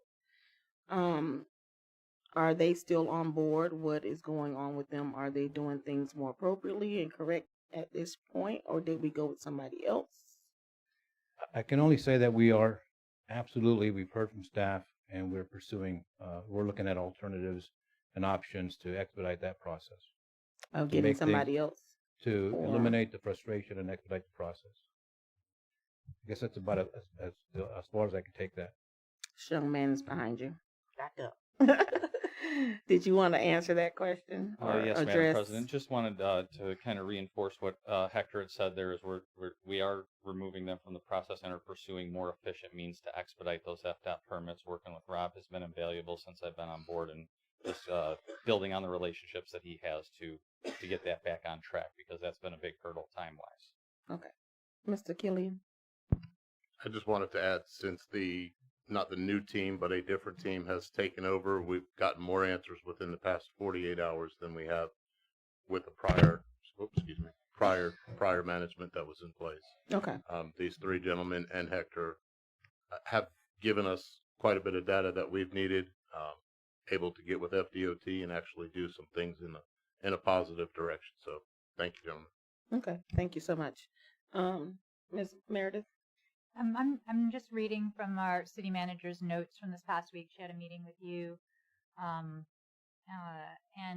in her notes, and maybe Sue, you can clarify a little bit, talks about light setting not designing the project properly, and that we are now going to have to do quality control as we do installations. And my concern is forward looking, not backwards looking, but given that it appears that the project was not particularly well designed initially, are we going to run into problems down the road with the design features and with the installation that are going to cause us a headache and a hassle down the road? How are we dealing with the fact that LightSet did not properly design this system? I think and what I mentioned earlier is probably the most important, the best way to respond to your question is, with Jeremy here, the superintendent, as I said, boots on the ground, he's looking at everything from, was it buried deeply enough? Are the cables, hidden, wrapped protected against the poles? Are the poles secure? He's looking at all of that. So despite how it was designed, we are looking at finishing this up correctly, in a quality way. We're in conversations with Aaron and really with Rob and Sue to make sure that we're not missing a step. If it needs to be corrected, we're looking at ways to correct those things. So that is the past, and we are looking at how do we do this right moving forward. So your team will take the quality control portion of this, and when you guys are done, so to speak, we will have everything will be as it should have originally been designed. Is that what I am hearing? You guys are going to correct anything that was done not to the, and again, I have just sort of a very vague statement here that it was not designed properly. So my question is, is the finished product going to meet all of the standards that it should have met at the very beginning? I think in any project, there may be, I mean, I look at my home and when that fiber was laid and I ended up cutting it when I was just, weed whacking. So, and that was, supposedly a quality company. So there may be, I can't tell you that that's never going to happen. That we're going to catch everything that's out there, but we are going to be very diligent in looking at as much. I don't want to say everything because sometimes you get things missed, but we're going to be looking at everything to make sure that it is done. If it's not done correctly, it's going to be documented and it's going to be resolved. Okay, thank you. Aaron? No, I was going to add that most of the design deficiencies have already been solved. That was done in the field by Suncoast as they've been building it. So as far as the overall design, we're fine. Thank you. Any other questions? Any questions? Oh, so do we need to? There's nothing. Okay. All right. Thank you, Mr. Hector. Thank you all. Appreciate it. All right.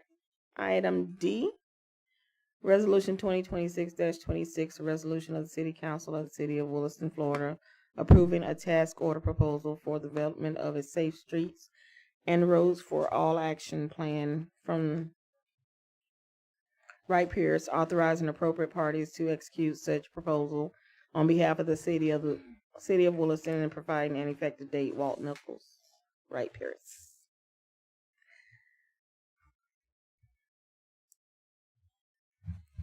Good evening. Thank you. Walt Nickel with Wright Pierce.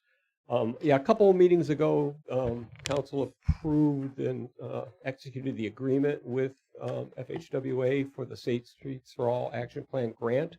So this is the next step of that is authorizing Wright Pierce to conduct the Safe Streets for All Action Plan study that is being paid for by that grant. We have first applied for this going on 3 years now, hard to believe. And it was a little bit different program. It got put on hold and then got resurrected again and came back to life. When I sent the information to Latricia, I included the old proposal from 3 years ago. I've since passed out the updated proposal, so that was my error. But by approving this, it authorizes Wright Pierce to conduct that Safe Streets for All action plan. The action plan is a requirement by FHWA for you to complete, to identify hazards both for vehiculars, pedestrians, bicyclists.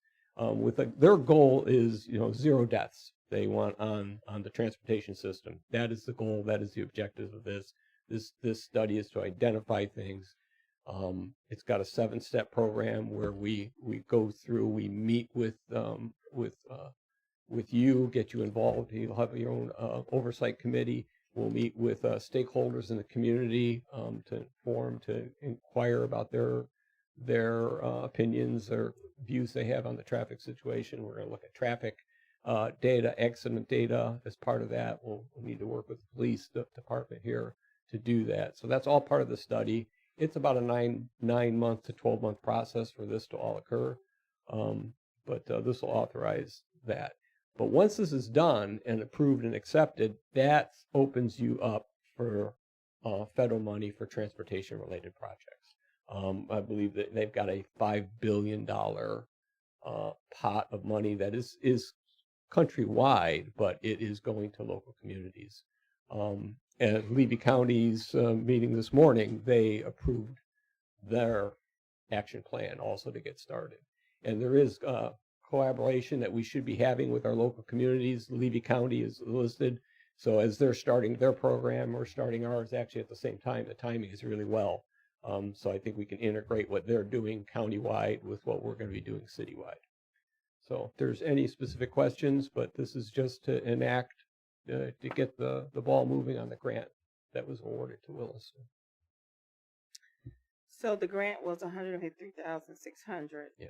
And it says in order for you guys to complete, the fee will not exceed $153. But that's not your cost. That's just the cost of everything underneath the grant. Everything underneath the grant. Okay. There is some I was just in-kind confused with the services that they compensation. wanted from the city, and we kind of talk about that.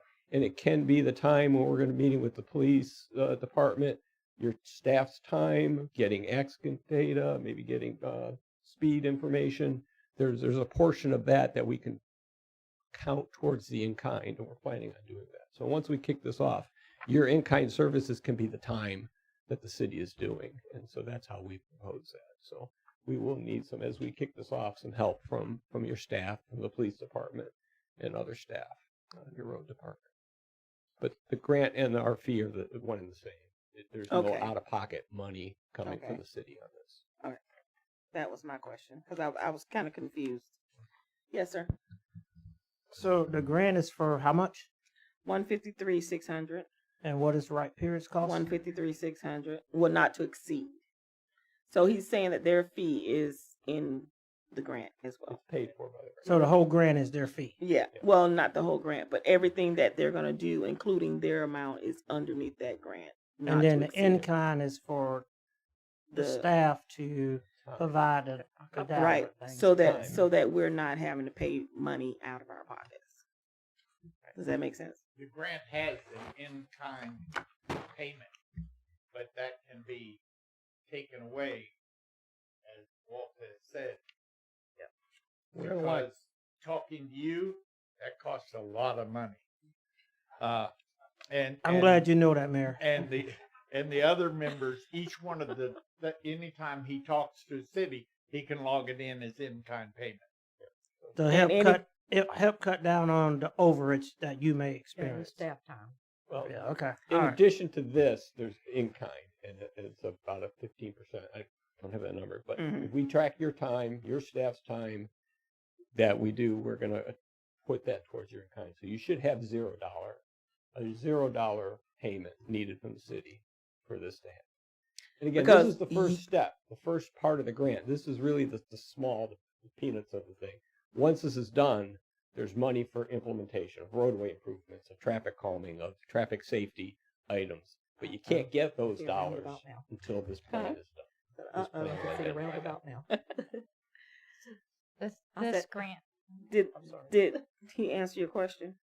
I guess. This grant, can I clarify? And Sure. correct me if I'm wrong. This grant is to identify the places that we need to improve traffic safety, at which point then we go and we are set up to get the next amount of money to actually make those changes. To make So this is for the studies and the identification of where we need. You can't get those grants until you do this. And the things that you and staff do is going to offset that 20% in kind that we have to pay. Your services is going to take care of that without us actually having to pay cash out of pocket. Does that make sense? The chief alone should Yep. do that. Yep. I was just making sure because I was thinking if we're in-kinding, is there a deduction and what Wright Pierce charging for an in-kind? But y'all answered that no. Okay. All right. Any other questions? Are you done, Mr. Pierce? I move approval of resolution 2026-26. I second. I have a motion and a second. Any further discussion from the council? Any discussion from the public? Seeing none, I move to vote. All those in favor say aye. Aye. All those opposed say nay. Motion passes 4-0. All right, so now we'll have resolution 2026-27, a resolution of the City Council of the City of Williston, Florida, approving the miscellaneous professional services for the Public Works Department, contract modification number 7, proposal from Wright Pierce authorizing appropriate parties to execute such proposals on behalf of the City of Williston and providing an effective date. Walt Nichols, Wright Pierce. For the past 5 years, we've had a miscellaneous services contract agreement where we do assist the city, the staff with miscellaneous things that arise. So we've modified this. We ask for a chunk of money every year, about every 8 to 9 months. We come back to add more money to that. We've done in the past 5 years. We've done 42 individual tasks that we do. We bill those separately. There's a line item on the bill. We give every month what the work is done. But essentially, it's an assignment. And they can range from a drainage or flooding problem that somebody's having, and they ask us to come out, or it's some other type of, we've done some designs, the Fugate lift station emergency bypass. We did all that design, that bid that was under here, and things like that. So as the need arises, and the last couple times it was asked that we get either, at each task came in, we get approval from either council president or the city manager. So when we get asked to do something from staff, I send Sue an email saying, hey, they want this done. Do you authorize this under the miscellaneous services? And I get a yes or no. We create the task and we do the work. So that's it. So this one is number 7 that we're asking. We also have one for the planning department.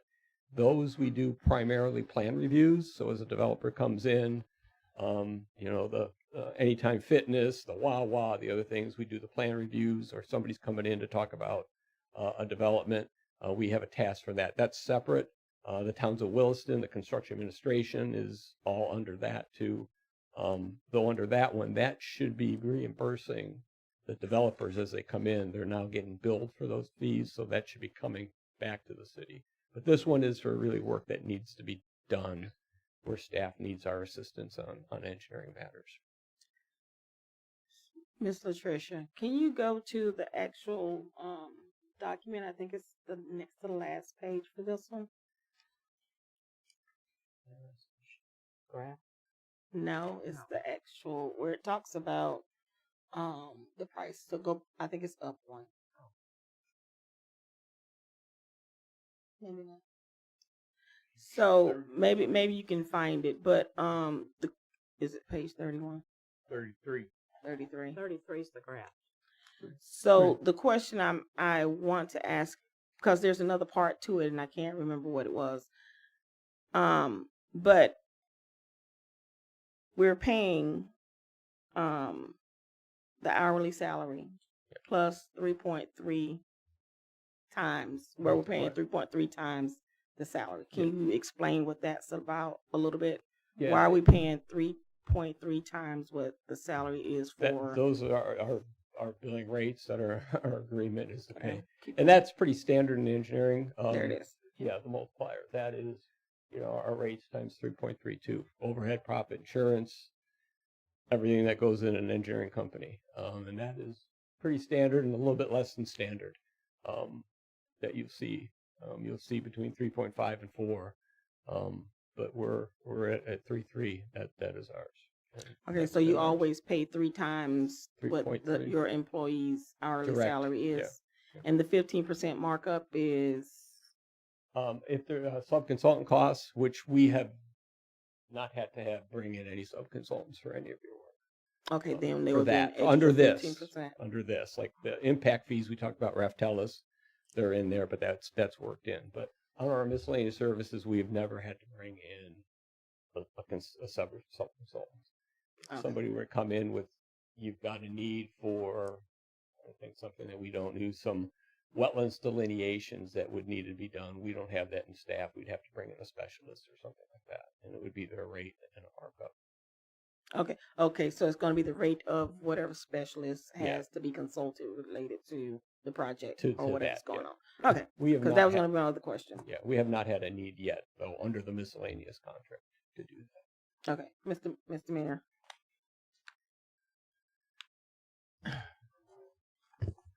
So I know that I'm not comparing us to anybody else, but I know that other municipalities, perhaps my experience has been with the larger ones, have their own plan review. Are we subcontracting out plan reviews to your company at this time? Yes, we've been doing that for several years now. Several years? Yes. 4 years. Yeah. Yeah. So the city staff still does planning.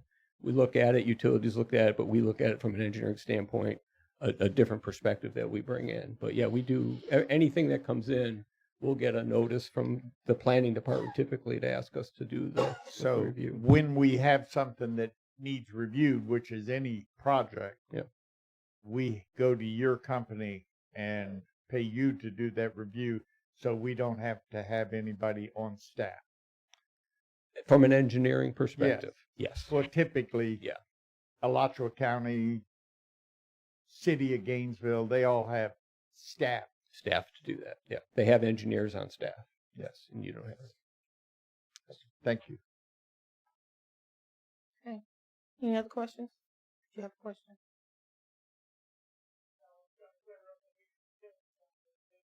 Okay, gotcha.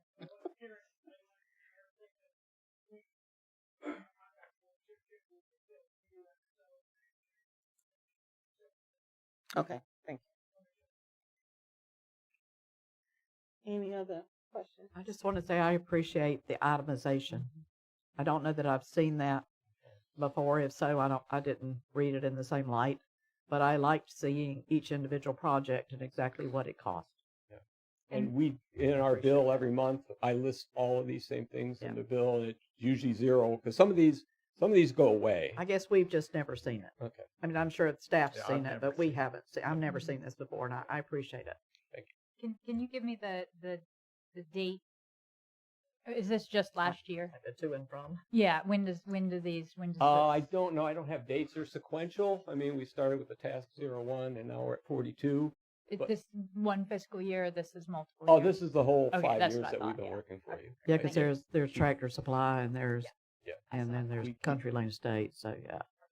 And some of the larger ones, we're doing the inspections during construction, towns, and there are some crossovers. I will say, I think it's number, just to be clear with you, you will see Towns of Williston, Task 10. That was done under the planning Public Works because we didn't have an agreement with planning to do plan reviews at that time.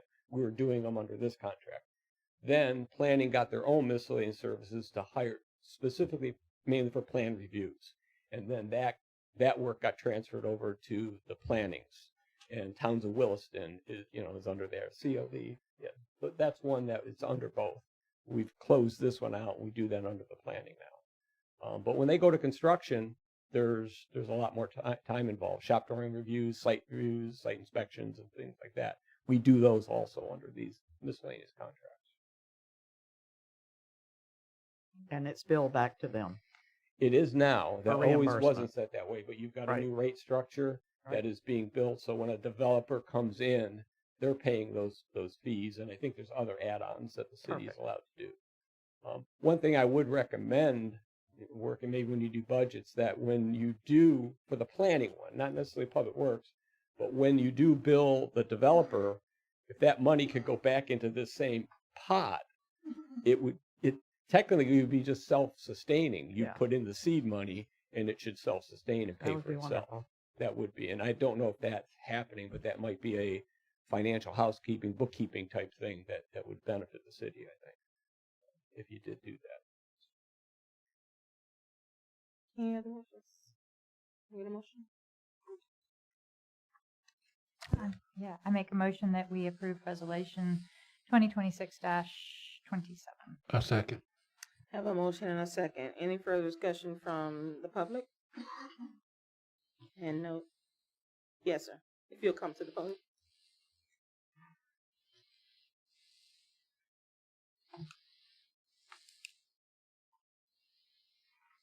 Robert Langen, 500 Northwest Fifth Avenue. I don't know who did the CLE drawing reviews, but our underground and our electrical list my lot as 87 and 86. My title says 85. They're not being looked at in the detail they need to be looked at. Furthermore, I mean, we paid for it. I took it on ourselves to pay for it. But there were two underground conduits that were missed during whoever did the inspection on it. They were never installed. Now we the board put them in ourselves, but stuff's not being looked at the detail it needs to be looked at. Because there's no way I should have two sets of drawings in the same lot, have two different numbers, plus my title having a third number. God, I mean, you just look at, you don't have to know a lot about it. It's 85, 86, 87, 83, 84, 85. It's not, well, the code says it's got to be this. This is simple, common looking at detail. And it's not much detail to compare this drawing and this drawing when they're a mirror image of each other than the numbering systems are different. So whoever's doing that, y'all need to start holding them accountable. Thank you. I can address that. I don't want this to sound like an excuse, but when Country Lane Estates started, we were not contracted to do plan reviews. That's right. You did not have an engineer looking at plans. No, And I just want to state the He's facts. just stating. You didn't have that expertise looking at it. We were asked to look at the pump station and the sanitary only, and that's what we did and worked with that, with the developer on that. But there was a good example where you did not have an engineer on that, and it wasn't. We came in after the fact. And that's one reason we haven't accepted it thus far. And Thank you. in my personal opinion, one of the reasons why it's important for us to have a company like Absolutely. Yeah, absolutely. Wright Pierce on our team. Any further discussion from council? Move to vote. All those in favor say aye. Aye. All those opposed say nay. Motion passes 4-0.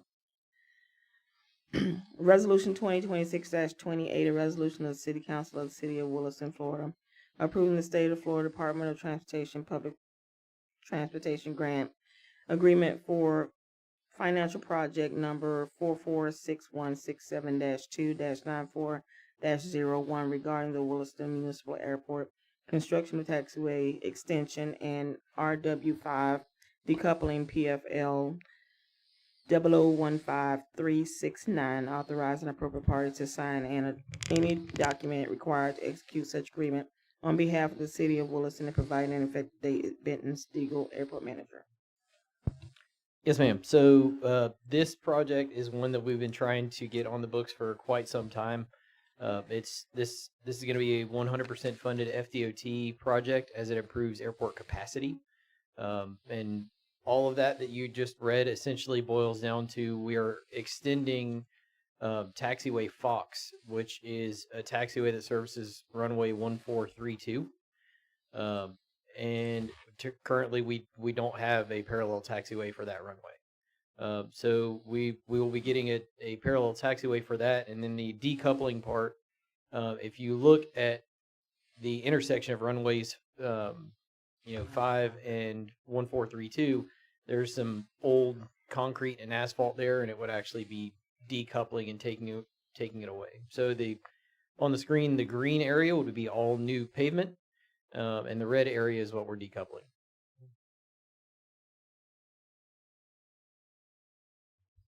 Any questions? Move approval of resolution 2026-28. A second. Have a motion and a second. Any discussion from the public? Any further discussion from the council? Seeing none, I move to vote. All those in favor say aye. Aye. All those opposed say nay. Motion passes 4-0. Now we open public hearing. Ordinance 2026-759. Attorney Kiersten. Madam President, this is ordinance number 26-759, an ordinance of the City Council for the City of Williston, Florida, amending Chapter 24 of the City Code of Ordinances regarding environment to provide adding Article 6 entitled Landscaping, Tree Protection, and Site Vegetation Management, providing for definitions, providing for landscaping plan requirements, tree protection and removal, planting standards, landscape design requirements, and maintenance requirements, providing for enforcement and penalties and variances, repealing all ordinances in conflict, and providing an effective date. I'll hand this over to your staff. You want me to take an initial stab at Who it? wants that? All right, so I'll take an initial stab at the next four ordinances. So these are not mandated by the state. Let me start by saying That's that. my first question. They are not mandated by the state. Like, whose idea was this? However, they are recommended by SwiftMud, which of course is mandating our nitrogen removal numbers, and they would help with our BMAP points. So that is why we're bringing them to the council. We understand that they may be somewhat controversial, some of the things in them. So I'll leave it with that, and I'm going to let Walt take it from here. Yeah. Will you clarify why you're talking what the BMAP is? Yes, I'm going to start with that. Thank So you. all the water management districts in Florida have been looking at surface water, groundwater for pollutants and water quality. And areas that were suffering poor water quality became under Basin Management Action Plans, or BMAPs. Williston is located within the Rainbow River, Rainbow Springs Basin Management Action Plan, and part of that action plan, they are mandating participants within that. Governments, counties, Levy County's involved in this, Citrus County and others, and then the municipalities within those that are in the BMAP, that they have a responsibility to reduce nitrogen and phosphorus discharges to waterways and to groundwater. And you've got a mandate, several milestones that you are required to meet. For City of Williston itself, 2028 is your first big milestone, where you are required to show that you removed 5,579 pounds of nitrogen per year going into waterways and springs and groundwater. That number increases in 2033 to 14,878. And in 2038, you have to hit your peak of 18,598 pounds. So how do you do that? Well, we've pursued several grants, and just this year we won the Area 1 Septic to Sewer grant for the design. We talked about that. That is a big step towards getting your goals. So right now, one of the biggest contributors to nitrogen to the springs is septic tanks. And so either you have to go to the advanced treatment, or they would like to see that it be hooked up to sewer systems. So that is what we've done. We pursued and won a grant for the design, and this is similar to Safe Streets for All. We get the design money, then we can ask for the big dollars of the construction. So that one is underway. So we've gotten approval from that, and we got a grant for $451,000 for that. You can expect to follow up with that with about $20 million for the implementation of this once the design's done. So that's one part where we're going. There's going to be some additional upgrades that you can do to your wastewater treatment plant. That's another big chunk where you can remove nitrogen and phosphorus from groundwater. A simpler way to get smaller points, but it helps in the big picture, is adopting certain education and policies at the community level. And 4 of those are recommended ordinances that we have for you today: a landscaping ordinance, an irrigation ordinance, a fertilizer ordinance, and pet waste cleanup ordinance. So they all have different levels of complexity and impacts, and these are recommended by SwiftMud and FDEP. This is kind of what we put together as a hybrid of what they're asking and recommending. If you did adopt these, you get a percentage of your BMAP requirements reduced. It's about a 5% reduction, but it's a way, it's showing that you're doing this. So these are some easy things. There's a few other programs that we'll probably be bringing to you in the future too. There's some public education things that you can do that help get you a percentage or two. There's street sweeping. You still got to work out the details on getting that done, where you can get some points towards that. But you do have a big mandate, and this is going to help. The septic to sewer that we're in the process of doing is a big chunk. This is another one, just whittling away at what you need to do to meet your requirements. So I can go through these. The landscaping, it goes through parameters. If there's things in here, we can change some of these things. For example, it says this applies for landscaping areas that are greater than 2,000 square feet, or you're planting more than 8 new trees. There's a variety of things. We can tweak this and adjust this. We don't want to go too far off these numbers. These are recommended guidelines. But it does, the landscaping one is probably the most severe, I would say, of an impact. If somebody's coming in with a new development or a new big commercial area, they're going to have landscape plans. They're going to have to be Florida-friendly landscapes. They're going to have proper irrigation systems that are friendly to the environment. So the landscape ordinance, probably the most impactful, but not to current residents, really not to your typical homeowner. But I do recommend that you do look at these things. We can tweak these a little bit.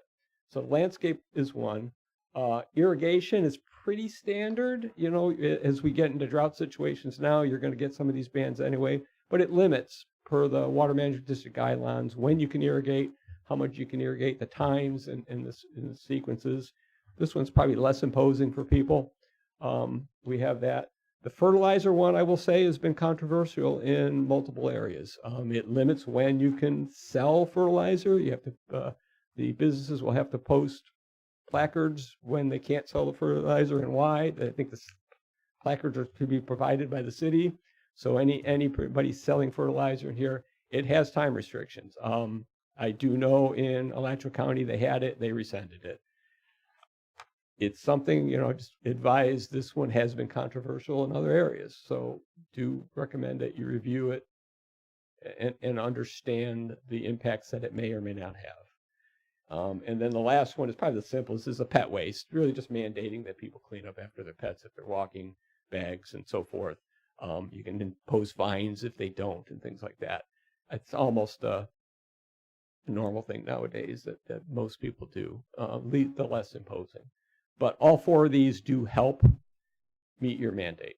So I can say they can be tweaked if there's a particular language or a particular thing you don't like, or fees and fines can be adjusted that are applied in here. They can be tailored somewhat.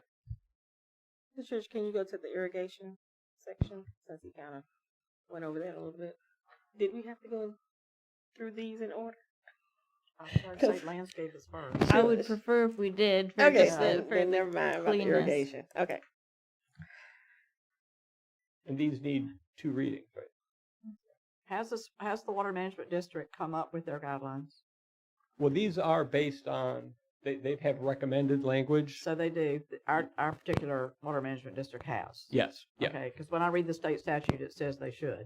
Yeah, they have, and DEP does, and this is kind of a blending. We've looked at both DEPs and the water management districts, and there is flexibility, and we kind of blended which ones we felt were more appropriate to Williston, and we put that in there. Well, if we're looking at the tree protection and removal kind of thing, when it talks about protected trees, specimen trees, and the grand majestic trees, and what you have to put back when you cut one,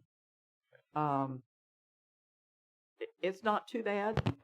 And do you say this is just for new development? Well, or would that pertain to someone? I'm on page 82 of the packet. Yeah. And would it pertain to somebody who cut down a tree in their yard?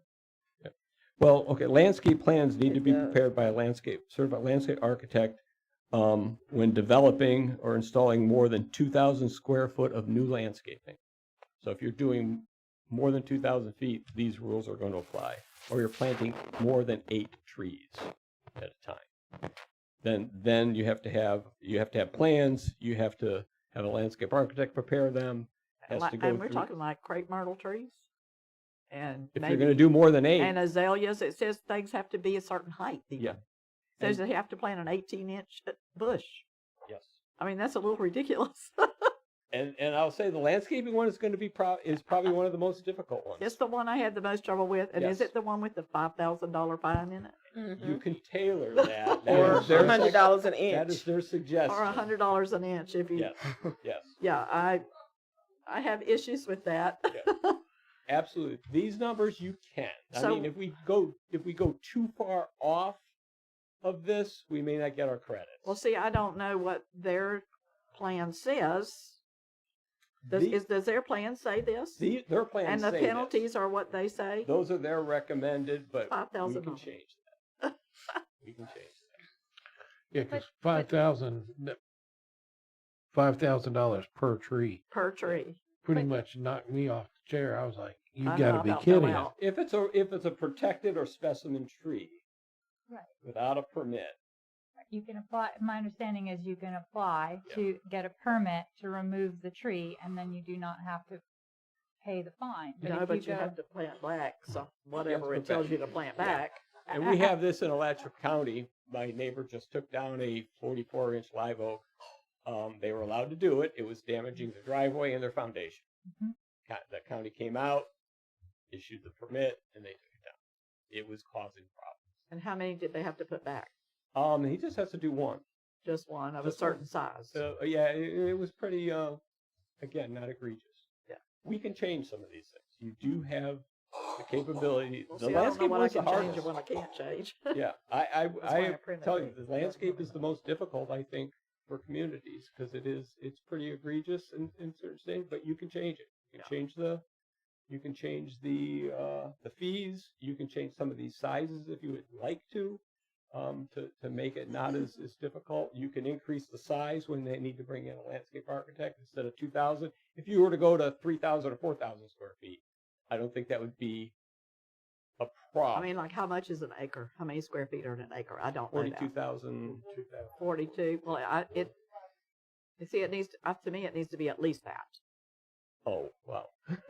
Well, I don't think anybody doing a development, if you had a large scale commercial development come in, they're going to be, let's just say, 3,000 or 4,000 square foot of landscaping might be a lot. They would have to apply. You're not going to get 2,000 square foot of landscaping in a residential subdivision home, an individual home. You're not going to get that. Not in an individual home. No, no. So, but if you come in with a large open space in a large subdivision that's part of a HOA, those can be acres in size, and then that portion of that would fall under this ordinance, and appropriately so. But I will say the landscape is probably the most difficult. And the next, the fertilizer ban, it's just been very controversial in places. It has. So,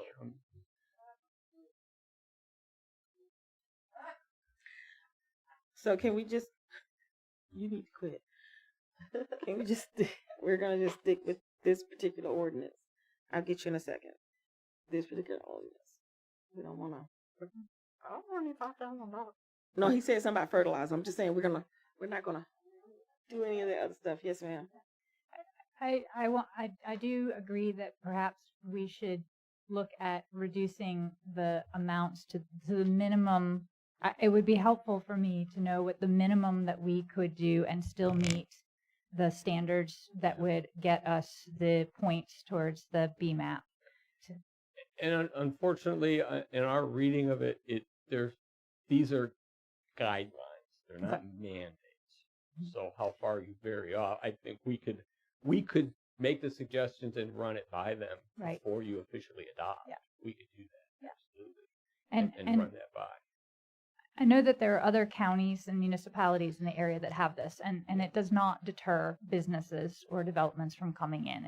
I mean, if you go to Ocala, for example, I mean, even the Dollar General in Williston, and you look at the landscaping there, it meets this, and it didn't deter them from coming in.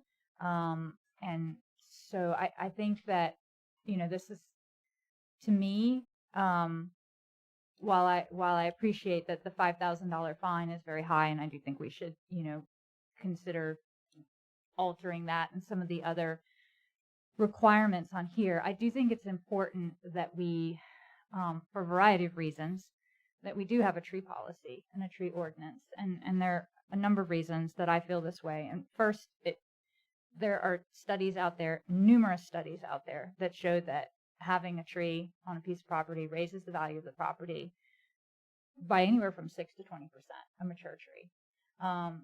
There are even studies that show that if your neighbor has a mature tree on their property, that it raises your property values as well. A single mature tree in the yard of a house, according to the National Realtors Association, raises the value of that house by as much as $7,000 to $8,000. The other thing is that trees soak up a lot of water, and we are dealing with a lot of flooding. Trees drink between 150 and 300 gallons of water, a mature live oak tree, 150 and 300 gallons of water a day that they absorb up through their roots.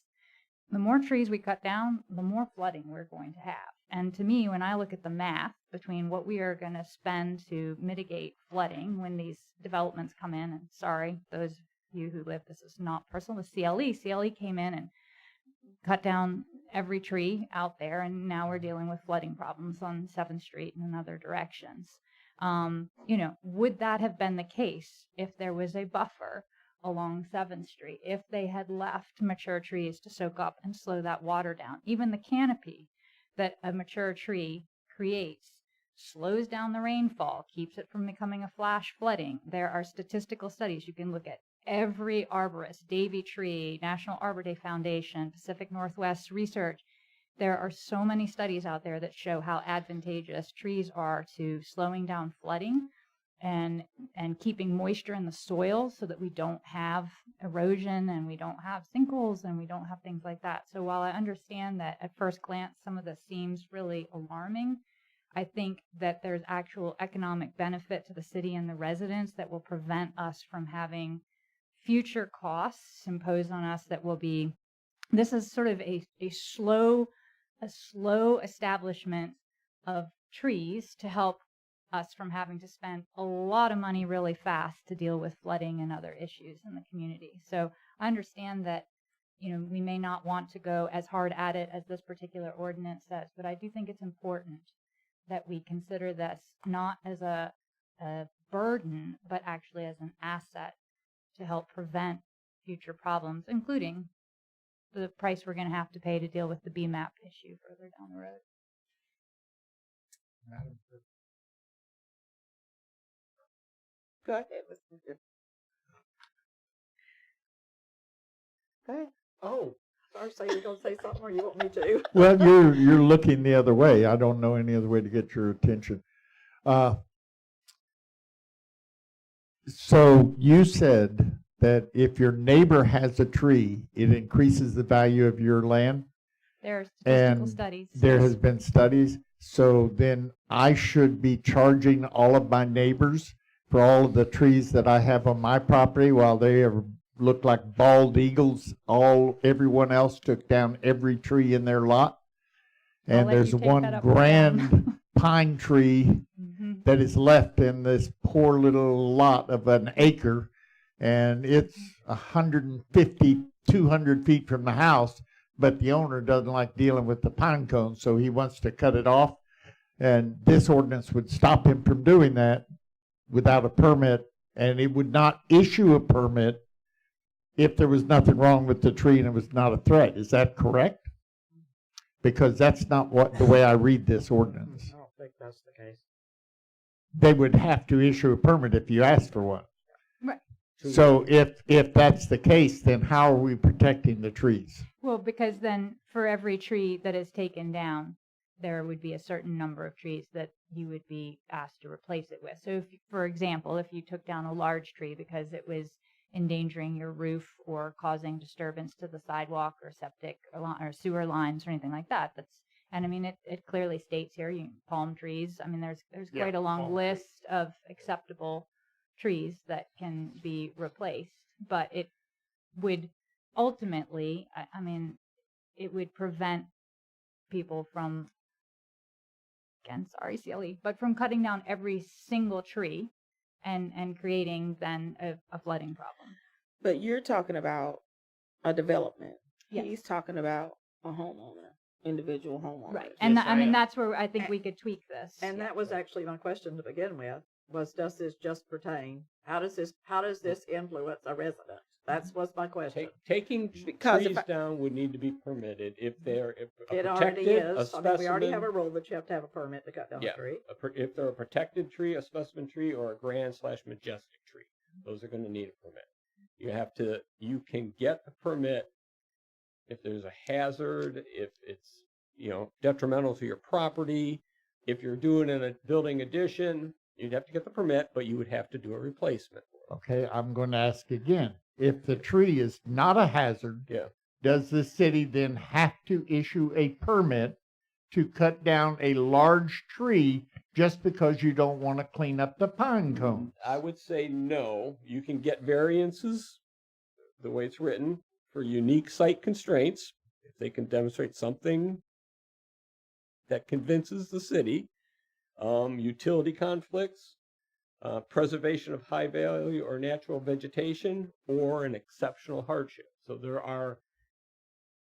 So if you can meet into those categories the way this is worded, you could take the tree down. If not, no.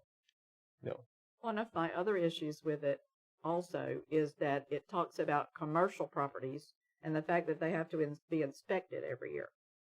Who's going to inspect them and who's going to pay for it? I don't see that written anywhere in here. That would be. And it says they have to be inspected annually. That is something I think we could strike. You don't have the staff to do that. I'm all for striking whatever doesn't have to be in here. Yeah. And yeah, and like I say, we would be happy to get a confirmation before any of this is adopted, because again, they're guidelines. It's not a hard and fast rule. So you have some flexibility to adopt. I mean, I love trees too. I can tell you that where at the corner deli area where they put up the red light and they did the paving in that area, I can tell you the construction company that I knew, the people that were from local, they actually came and got me at my office and took me and showed me a tree. And they said, can we cut this tree down? And I said, no, you can't cut that tree down. Put a guardrail around it. And that's what they did. So that tree, and it's a huge oak tree. And it's just past the corner deli and on the left. And it's there because it's a beautiful tree. And I told them, I don't care what you have to do, put up a guardrail. And that's what they did. So I love trees as much as anybody else, but I don't want a homeowner, a new development, something else. But a homeowner, I don't want them to have to go to huge expense. Now, cutting down a tree because it's a problem and having to put back one, like I said, the ones you have to put back are not all that bad. I mean, they're 3-inch in diameter, 4-inch in diameter. It's going to be a pretty good sized tree, but I mean, it probably won't cost but $300 or $400. But then here it says, depending on what you cut down. What kind of tree? Which one? Yeah. And look So at this. B, if depending on what you cut down, you can put palm trees up. So now you have to put 3 palm trees to equal that for one every tree. tree that you cut down. And look at the shrubs. The shrubs wants have that to be many at least trees in there? 18 If I'm inches. cutting down one, I don't want 3 more. Want to put 3 more in my yard. Yeah, but The palm trees must not bother your sewer or your. That's what I have in the less back. of a root system. Yeah. Less root system. Yeah. That's what I have in my backyard. I know. I'm just saying. I mean, yeah. So- So let me ask this one question, Kiersten. If we don't approve this, does it like go away? In order to continue to have discussion, do we have to approve it?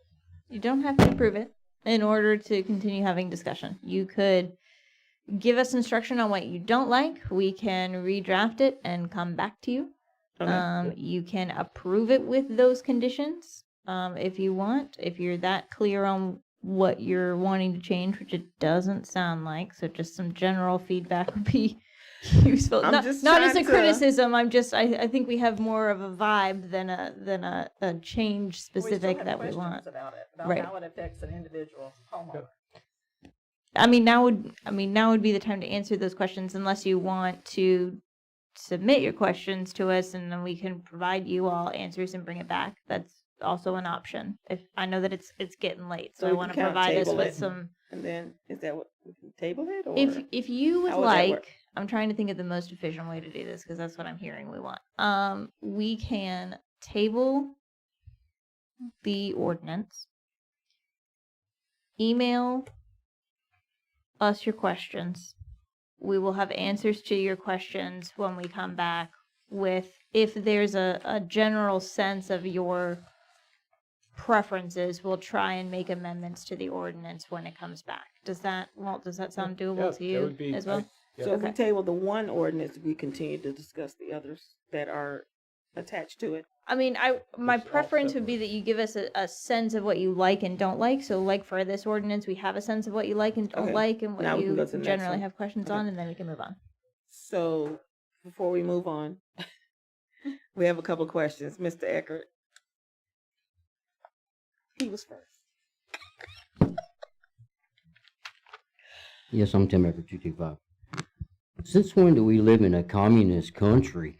Y'all want people to annex into our city?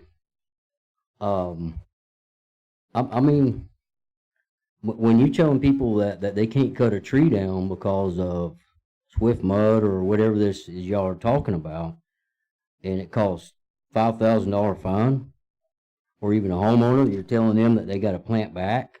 So maybe they don't want it. Maybe they just want a tree-free yard. I mean, I'm just saying. And if it's, as long as it looks good, what if they don't want it no more? I mean, you didn't care about Country Lane Estates. I mean, it smelled like it smelled like rotten mud for 2 years while they were building that. I mean, and so nobody's going to come to town. Nobody wants to annex the town if y'all going to keep doing all this. This is just ridiculous. And the tree's not $300. It's more like a $1,200-1,300 Big tree, yeah. Yes, trust me. I planted them. Thank you. Jonathan?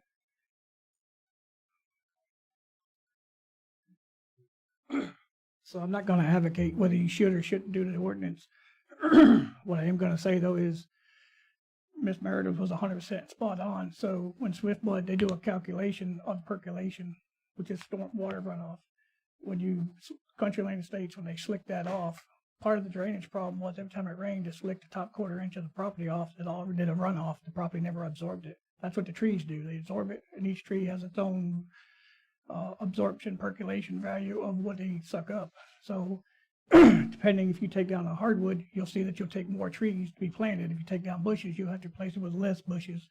It's all about what the percolation is. And so all that percolation means that you'll have to spend more money in stormwater that we ain't got no more. So I'm not saying vote for it, don't vote for it, but if you don't vote for it, keep in the back of your mind that you will spend more money in stormwater where we don't have the elevation for the stormwater in the future. So I'm not telling you what to do. I'm just asking you to think about it. That's Okay, all. thank you. It could be millions, it could be hundreds, it could be nothing. It all depends on what happens. That's all. Or it could be I don't have the money to put back the trees into my yard. Yeah, especially if you There's got no some right big answer. trees. Right. No, there's no right answer. But if we're working for the citizens, sometimes hard But I mean, decisions have to be made. I'm because- talking as a citizen. Yes, ma'am. I mean, no, But what if I'm you come- saying but is, if you come up here as a citizen- as a homeowner, if I take down a tree because it's causing an issue, ready to fall on my house, and then when I take it down, I have to put in 3 more or put in another one. So you could revamp all that. So there's a difference between a nuisance tree, which is something you don't like, and a dangerous tree, which is hazardous to health. They're two different conversations. But I think that was the question that she was asking. Sure, or but it somebody can- was but it asking. can all still be So- tweaked. So, Put it in a different place. so It can be tweaked. Yeah, so we just need to make sure that Right. we're And- doing it appropriately.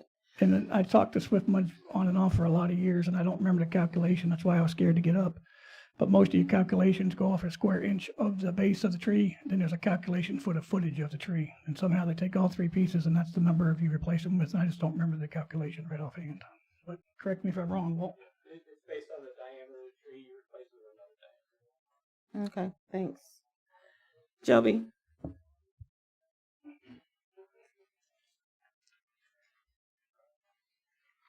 I was just wondering, can y'all just make that for like commercial? That's it, and then just do away with residents. It just makes it all much easier and everything. Because like one oak tree, just to plant is 3 inches wide. That's probably about like $1,500 to plant. So I'm just letting you know. I just planted to let y'all know what it costs. Thank you. All right, any other session? Anything else from you, Mr. Nichols? No, like I say, I did expect this to be an interactive process and to get your feedback. I mean, Right. we can't, we do want to hear back from you and how we can adjust this. So I guess what we need to do is let them know what we want to keep, what we don't want to keep, what we want to change or readdress, and kind of go from there so we can move on to the next one. Provide your questions, comments, and concerns via email. We'll have something ready for you at the next one. That works. Thank you. All right, so we can just move on. We don't have to do anything. Okay. All right. It's on you, ma'am. Ordinance. This is ordinance number 2026-760, an ordinance of the City Council for the City of Williston, Florida, amending Chapter 24 of the City Code of Ordinances regarding environment to provide for adding Article 5 entitled Irrigation Conservation, providing for definitions, providing for year-round irrigation schedule, prohibited waste and unnecessary water use restrictions, providing for exceptions and variances, providing for an automatic irrigation system standards, enforcement and penalties, providing for conflicts with Water Management District rules, repealing all ordinances in conflict, and providing an effective date. Okay, same premise, the same reason, again, for improving your BMAP reductions of nitrogen and phosphorus. This one's a little less, I think, onerous on the people. It does indicate residential, non-residential watering times, days based on your address on your house. This is pretty common throughout having this type of ordinance. And then it goes in on practices that are prohibited, And again, it's looking for wasteful water. Is really looking. People are abusing things. You know, allowing water to flow unattended from a hose without some type of shutoff. Sprinkler systems with broken heads and links. Hosing down driveways when there's other means of doing things.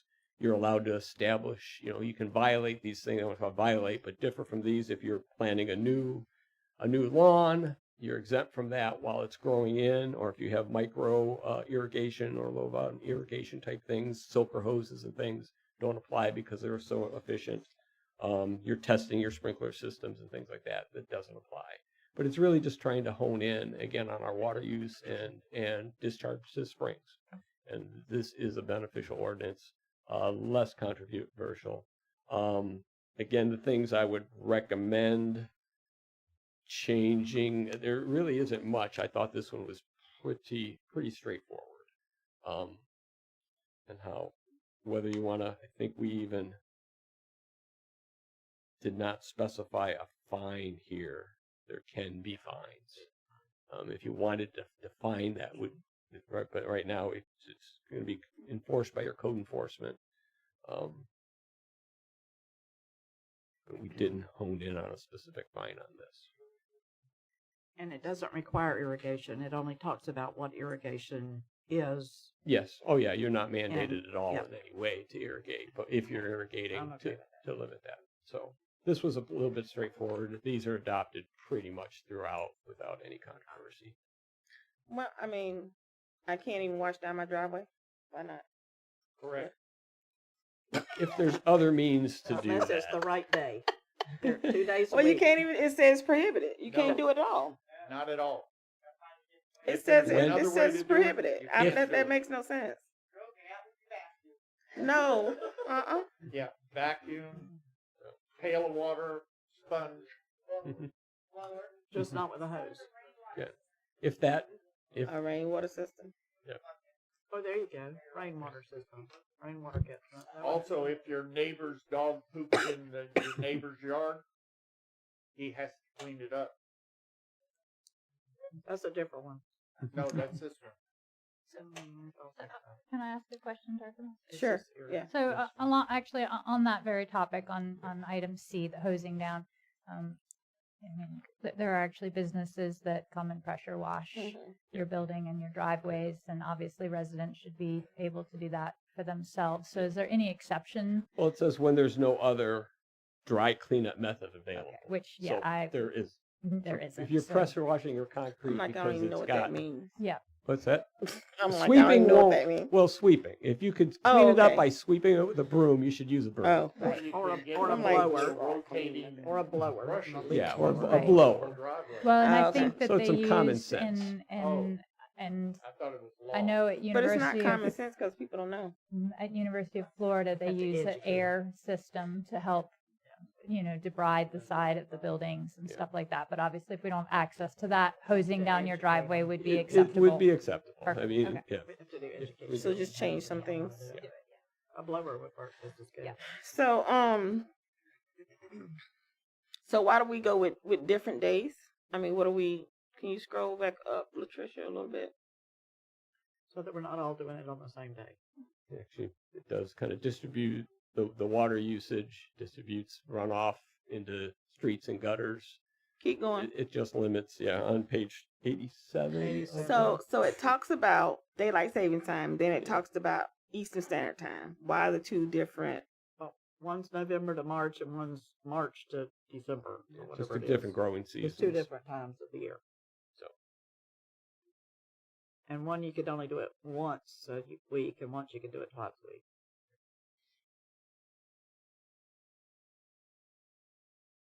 And it has to be, During the summer, you can do it twice a week. but it has to be after 4 o'clock. So it has to be like in the night so that the sun's not. When it's not evaporating the water. Evaporating. Gotcha. It's actually better for your lawns too. Yeah. So it's And kind of then- like And in the winter, you could only do it once. it's kind of like back in the day when you could only get gas.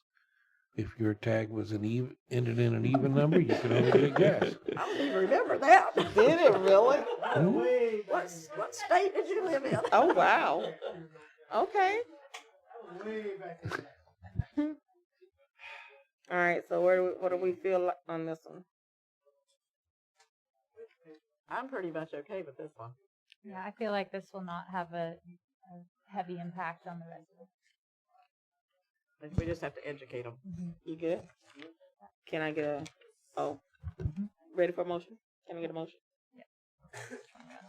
Yeah, I make a motion that we approve ordinance 2026-760 On first reading, right? on Can I first get a- reading. Yes, thank you. Second. I have a first and a second. Any further discussion, Joby, from the public? I saw you. No, come on up. I saw you. We just have to do things in order. I just want to know who brought this to this attention. I mean, wasted our tax dollars. That was my first question. I mean, it's stupid. I mean, like, this is Williston, not Gainesville, not Ocala. We're a little hole in the wall. It's the state of Florida So, requirement. so it said that it was brought to us by the city manager. She needs to go. Second. Okay, so listen, state we're of Florida. Joby. That's your first warning. We're not going to do that here. Okay. And then Mr. Nichols came back and gave us an explanation as to why it is that we are going through this information now. So let's stay respectful. All right. So we have, so do you have something, sir? If you come to the podium.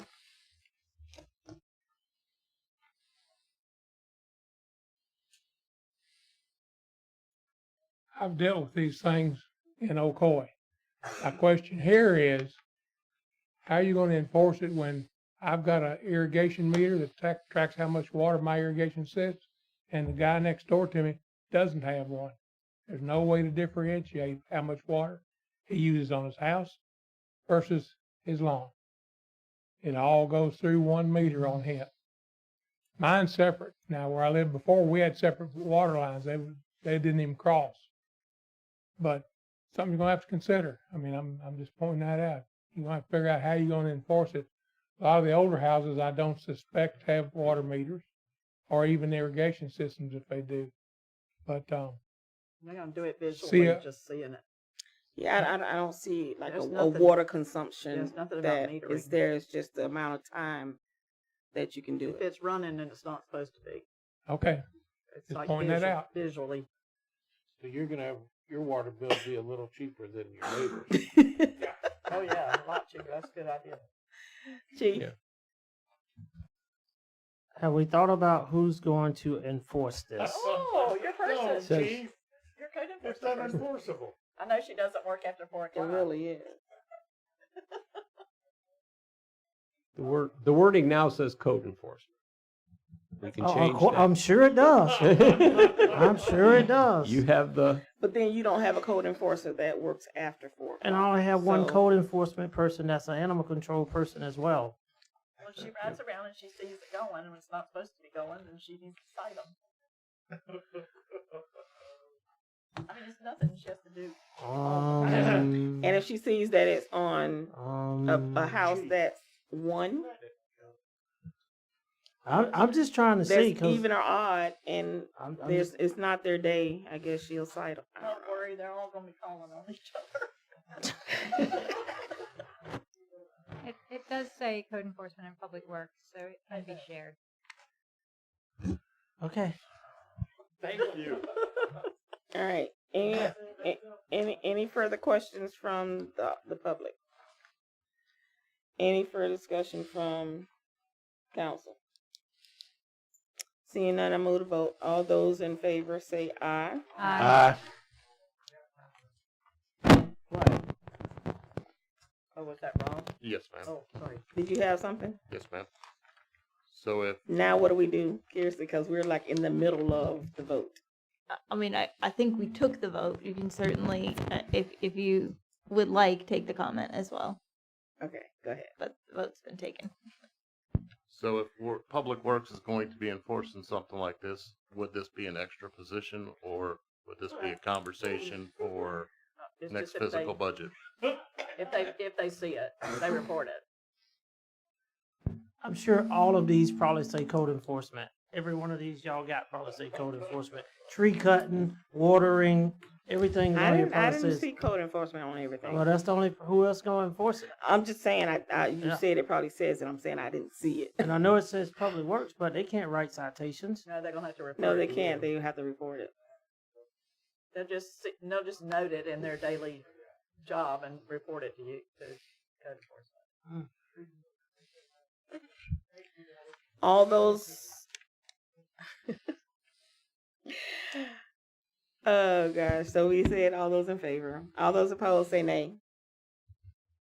Seeing none. Motion passes 4-0. All right. Ordinance.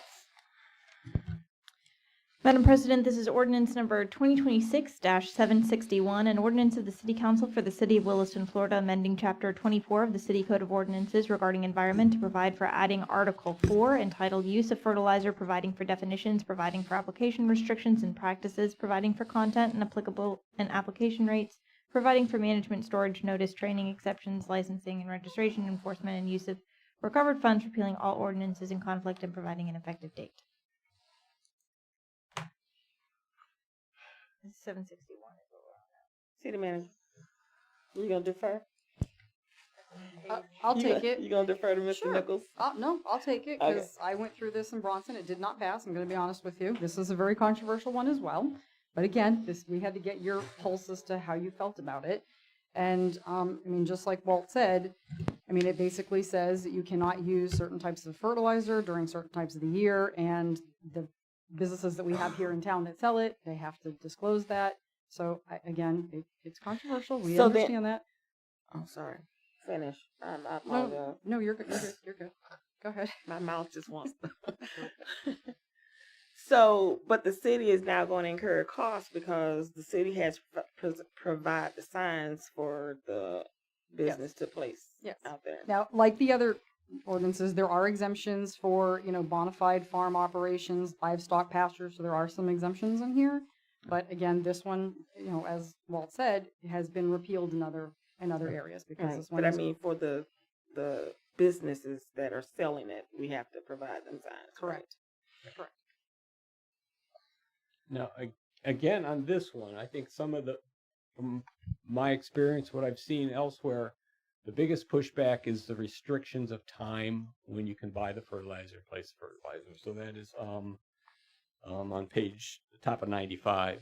Yeah, we're looking at that there. When But it's gonna be that seasonal way all ban, year. June 1st through September. All over the whole state. All over the whole state, will that be the case? Well, each community, like I say, Alachua County adopted this and then got rid of it. It didn't last very long. Okay. There was complaints. So it's not statewide. It's not statewide. Okay. They're asking each individual community to do this. Not all the communities are doing it. As you said, it did pass in Brownson. Again, we could ask how far can we push this limit? I think the toughest thing is those bans, when you can or cannot. But all the other things about fertilizer-free zones, if you're within 25 feet of a spring, a river, a lake, or wetland, those are really common sense things, and that's a direct pollutant into those water bodies. Doing those things, the low maintenance zones, having deflector shields on a rotary spreader so you're not spreading this stuff all over the sidewalks and things like that where it doesn't need to be. There's a lot of common sense things that you could do. Can we push the limit and strike the fertilizer time ban? We could do that and run it by SwiftMud and say, this is what we're going to do. Are we still going to get the credit? Be happy to do that. Those are the things that are more difficult. The other things in here are really almost common sense housekeeping things that are going to protect our waterways. You can still use fertilizer, you can still do it, but you do it in a responsible manner. And that we could try to push that limit. Again, these are guidelines, so let's see what we can do. If you have heartburn with any of those, and I think the time ban was the biggest that I've come across. The individual resident is exempt. No, this is everybody. Yeah, I found that at the bottom of the state statute. That's the last line in the state statute. in the state, but in your ordinance, it's not Let's exempting. change it. The state statute says I can do it. Why do we make it where less restrictive? Yeah. Or more restrictive? Well, if we get, be happy to if there's anything you want to strike, and we can run that by them if we still get our points. We don't want it. Our goal here is you've got a big requirement on the BMAP. It's a daunting one. So far, Williston, we have to report on a yearly basis what we are doing to meet these BMAP requirements, and we've been getting favorable reviews. You know, when we didn't get the first septic to sewer grant when we applied for both the design and construction, a big ask, we didn't get it. We met with them and they said, ask for smaller chunks. And we said, how, if we don't get these grants, how are we going to meet these goals? We need help. And the people who were giving the grants talked to the people who were mandating the BMAP, and they see we're trying. And so we were able to get the grant. If we continue to try, they're going to be giving us those opportunities, showing that you're working towards this. This helps. This helps. Is it mandatory? No, but it helps. And but I think we can offer a suggestion to them and see if they.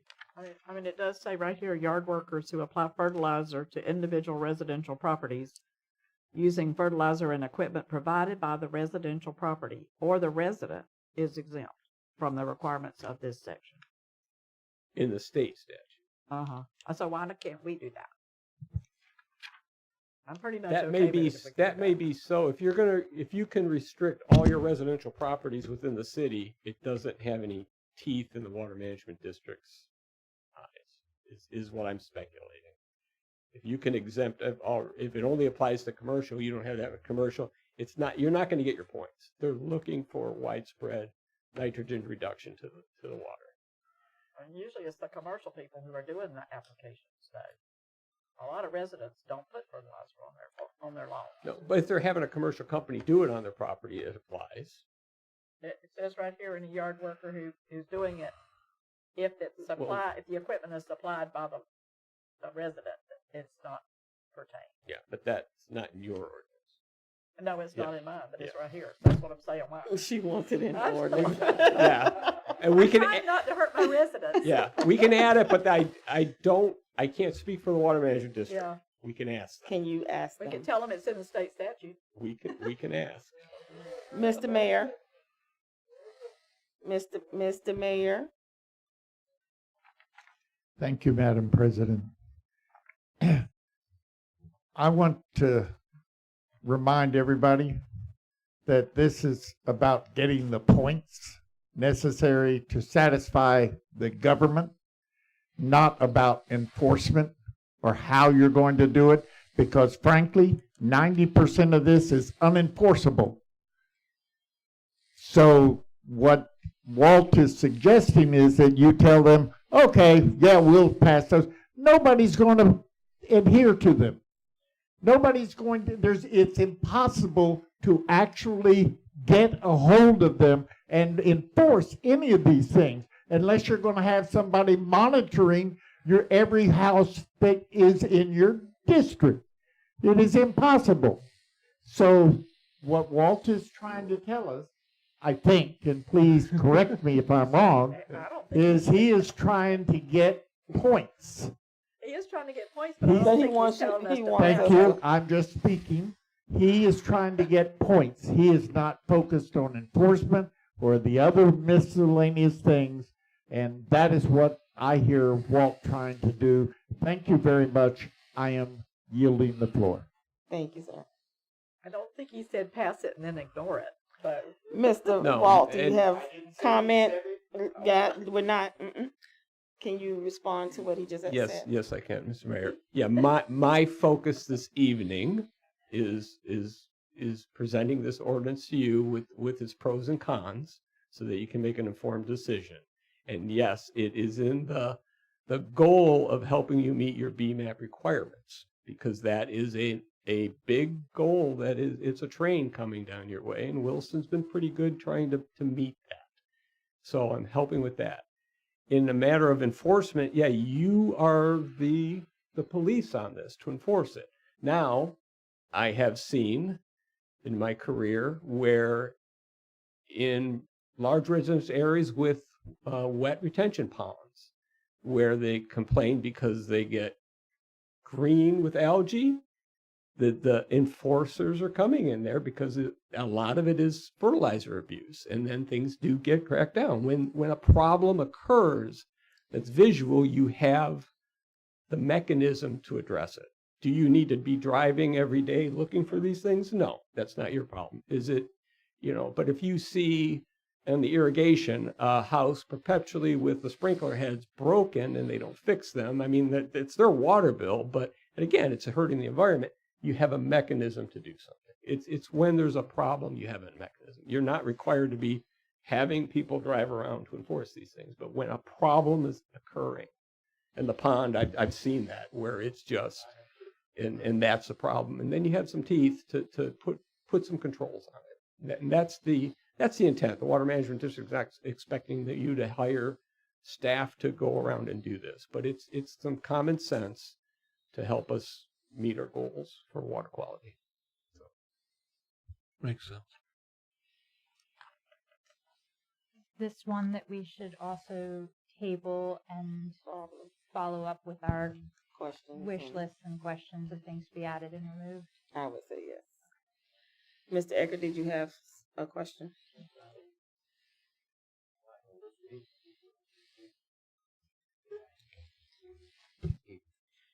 Since when does common sense get shoved out the door? This is communism. You pass this, it's next thing you know is neighbor snitching on neighbor, neighbor snitching on neighbor. Why ain't we working this hard to get the water infrastructure up $50 or $60 million instead of worrying about fertilizer? That don't matter, really and truly. We ain't got no springs and waters around here. I mean, we do got a retention pond over here by the cat box over here by the nursing home. So why are we even entertaining this? This is pure stupidity when we got other stuff to be worrying about, like water, $50 or $60 million to be bringing up. Why isn't he spending time doing that? This is insane. He should be gone too.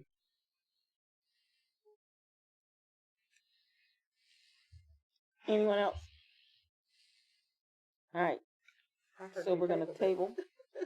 Yeah, let's table. Just giving an opportunity. All right, ordinance. This is ordinance number 2026-762, an ordinance of the City Council for the City of Williston, Florida, amending Chapter 24 of the City Code of Ordinances regarding environment to provide for adding Article 7 entitled Pet Waste Management, providing for definitions, providing for removal of animal waste, water removal device requirements, disposal of animal waste exemption and enforcement and penalties, providing for public education and outreach, repealing all ordinances in conflict, and providing an effective date.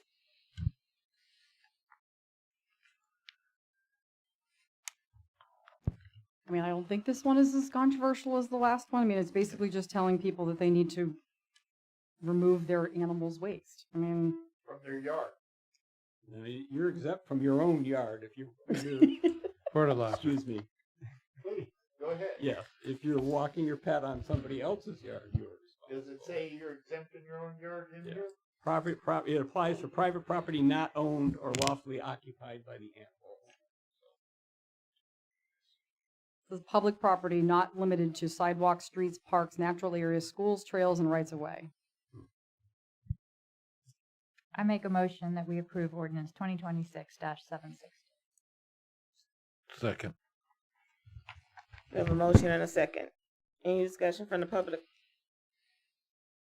Any discussion from, come.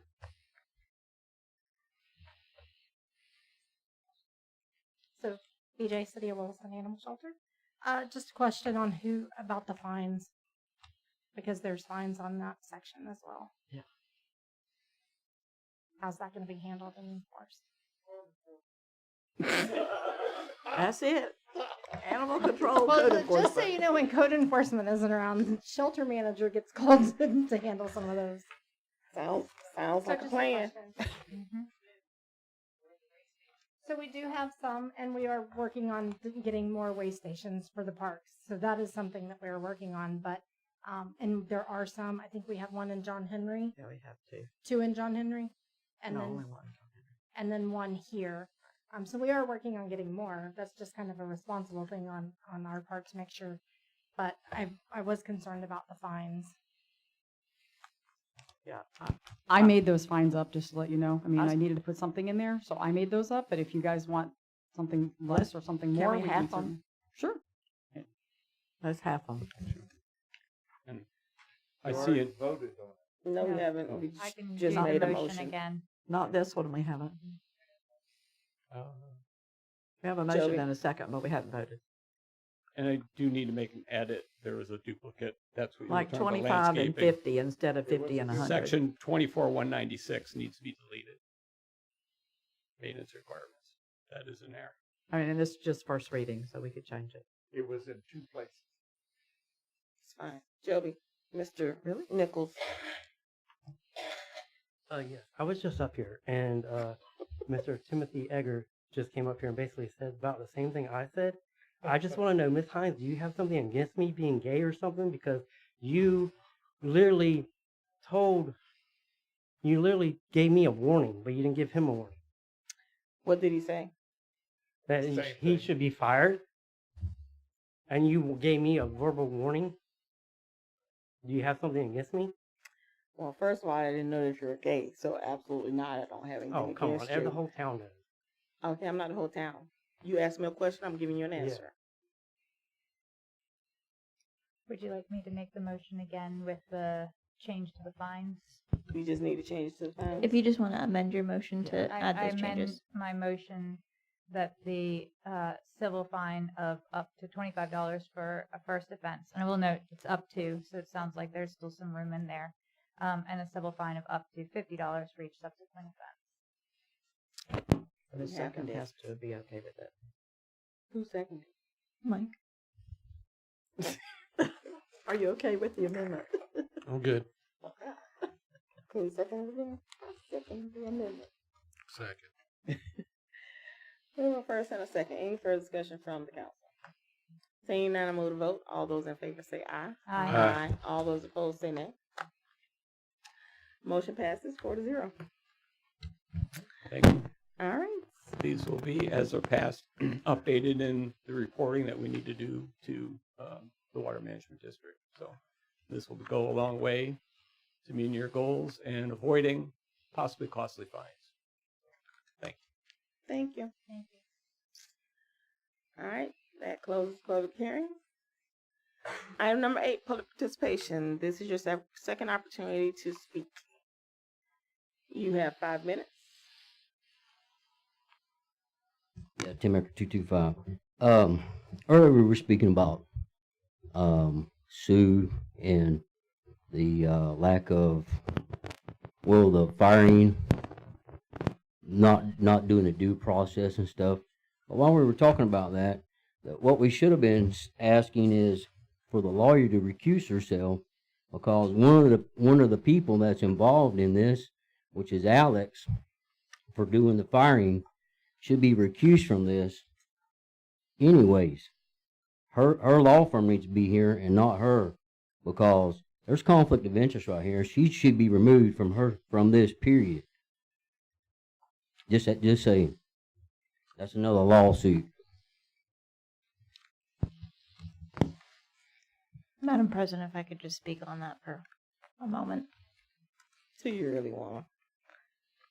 I will, as always, I recuse would. myself from anything that requires recusal, as I have in the past and will continue to do. Thank you. Anybody else? Anyone else? Yes, sir.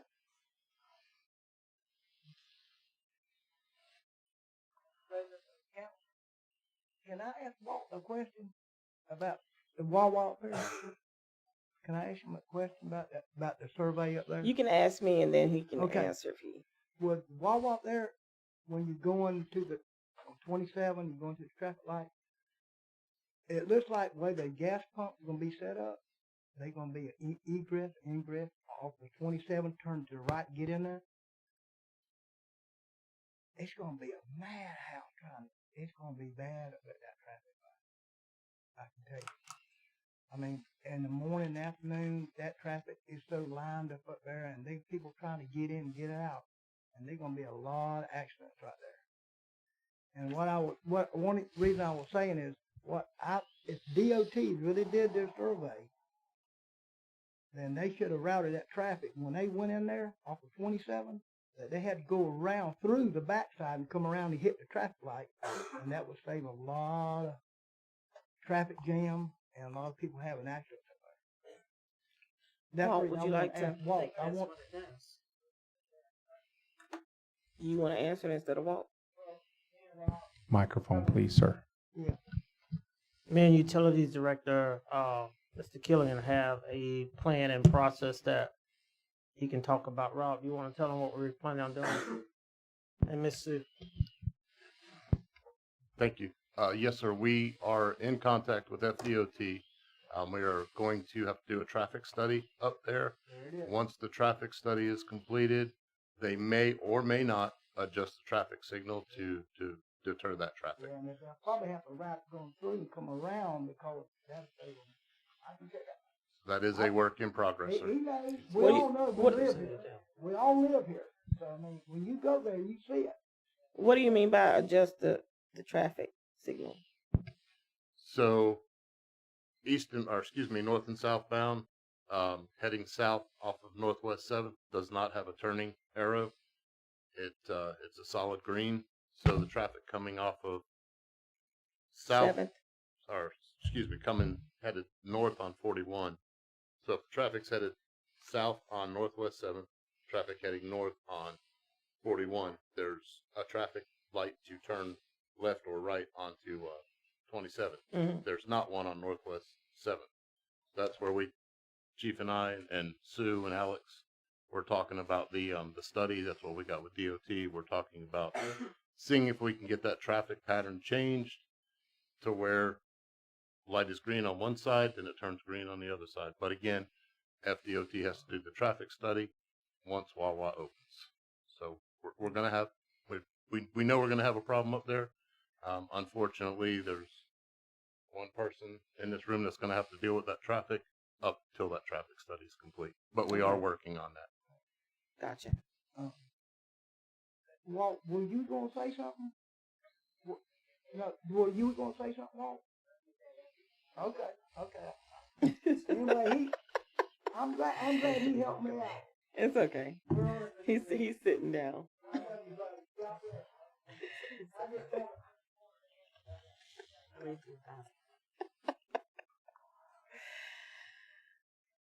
So I'm Joel Penny.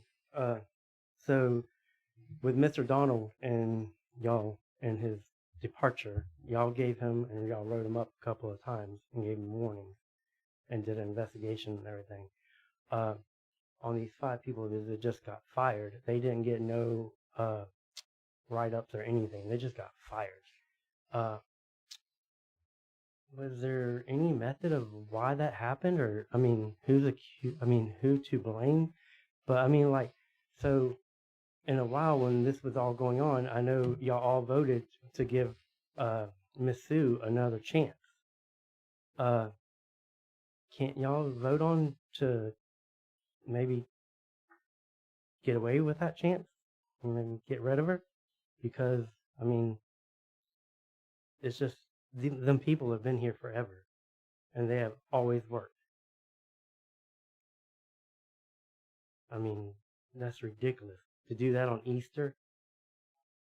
How cold-hearted is Williston? We're not cold-hearted. We're all family. I think the problem lies in Sue. Anyone else?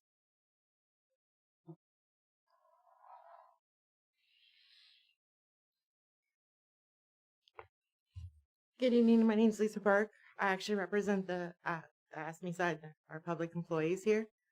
I wanted to say thank you, Madam President, for your time, Council, Mayor.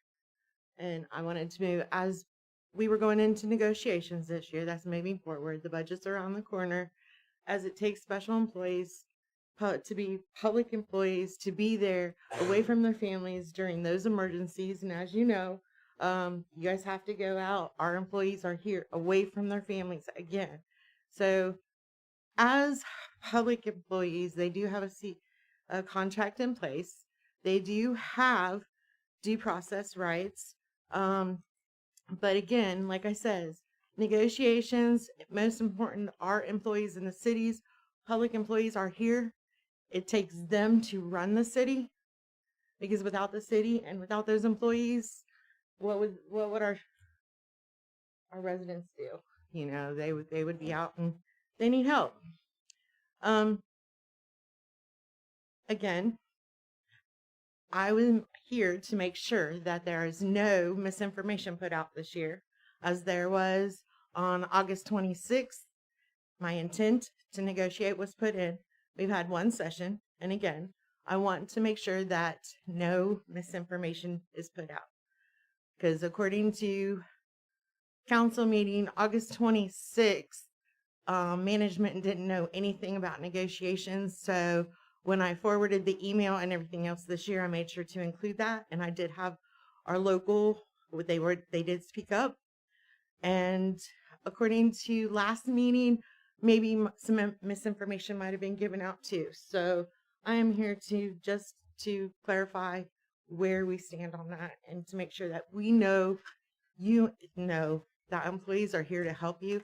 And mine is, they're the ones who are to help save you money too, because again, they are special, they have the knowledge, and they might be able to assist to help save some of that money and things, you know, like he says, code enforcement and different things like that. There may be ways to help have an idea of something to help the city. So thank you for your time.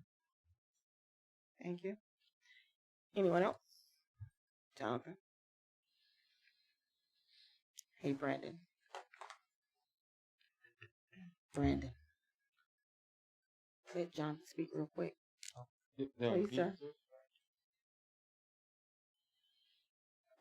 So I've been sitting here all night trying to figure out whether I could, should, or want to say something. The thing I think we're all missing is this. You had an employee with a total of 14 years, employee with 3 years, employee with 5, and employee with 11. If you come to me at Streets and Parks and ask me to replace David, hell, I can replace him cheaper than what we're probably paying him right now. The problem is, what kind of employee do you get for that said money? You may not get the equal employee.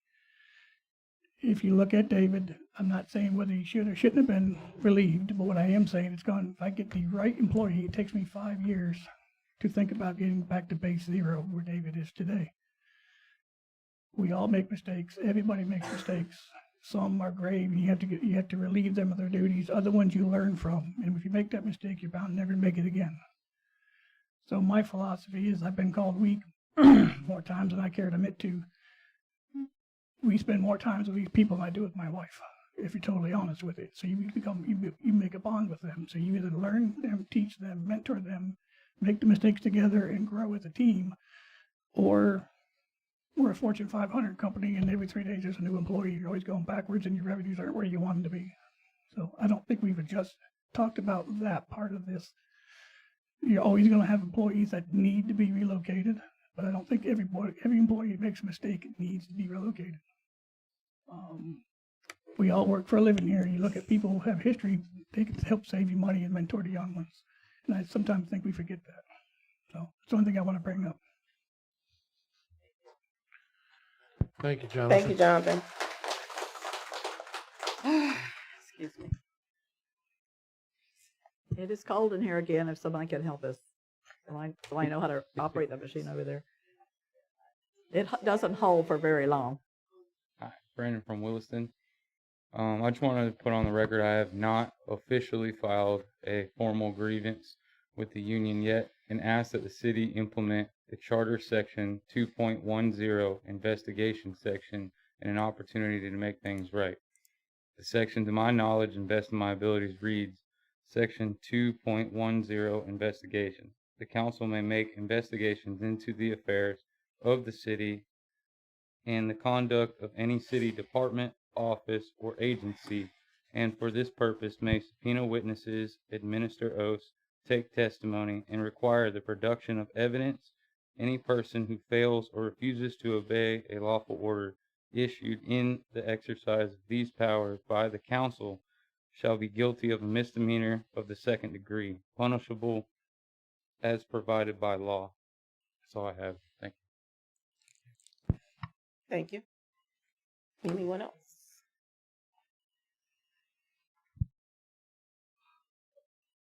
Are you still freezing?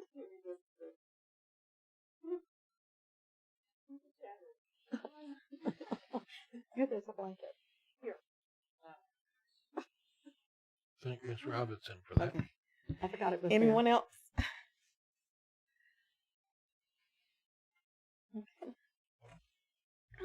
Announcements. Any announcements from Ms. Sue? Nope, I'm good. Thank you. Ms. Latricia? I just want to thank the fire department, police department, and Vicky with City Hall for a wonderful job they did helping me with the Easter festivities that we had a couple of weeks ago. And I want to give a shout out to Jermaine Thompson, owner of JT Bounce Houses, for providing the bounce house we had there. And thank you to everyone that participated and helped me out with that Easter festivities. I really appreciate it. Thank you. Chief?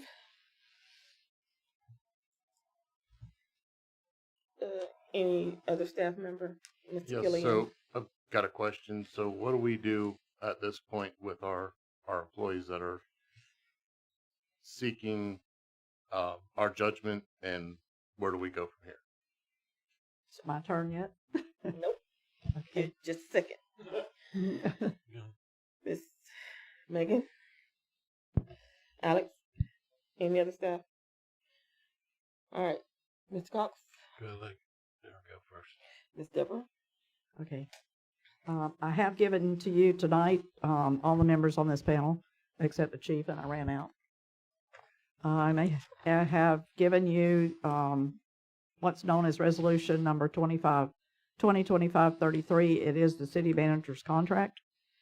If you will, turn with me to page 3, which is the actual agreement itself. You see that the term says the city hereby employs city manager for a 4-year term to commence on the 24th day of February, 2025. The city has the right to terminate the employment of the city manager at any time subject to and in accordance with the provisions of Section 6 of this agreement. If you'll turn to the next page with me, it talks about compensation. I can tell you that it says the salary is $82,000 plus benefits a year. We'll come back to that in a minute. It also, if you'll go with me to the next highlighted section, which says separation and termination. There are 2 different kinds of separation, actually 3. One where we're in agreement, or where there's a retirement or a resignation or renewal or non-renewal of the agreement, in agreement with the city manager. And the other one is unilateral termination, which means one side agrees, but the other side doesn't, essentially. If you look under unilateral termination, which is 6.2, says for the purpose of this agreement, termination pursuant to paragraph A will entitle the city manager to severance benefits set forth in section 6.3, and such termination shall occur when a majority of the governing body votes to terminate the city manager, not for cause, which I'm not saying. I don't want to have to prove cause. As you've heard tonight, we've been told not to discuss it, and I don't want to discuss it. We've all heard it. It says with not for cause at properly posted and duly authorized public meeting. Such meeting does not need to be a regular scheduled public meeting. This one is. You move a little farther to the severance calculation amount. It says the severance amount means the total amount, an amount in accordance with the schedule included herein, which is shown below, a value of any accrued or unused vacation, and sick or personal leave days. Now, you see I've marked the 12 to 24 months. It amounts to 60 days of severance. Those 60 days are at 8 hours a day, which is 480 hours, which is $18,921.60, plus or minus, plus any unused annual leave and a quarter of the sick time. I move that we terminate our current city manager, Ms. Sue Beaudet. I have a motion. Do I have a second? A second.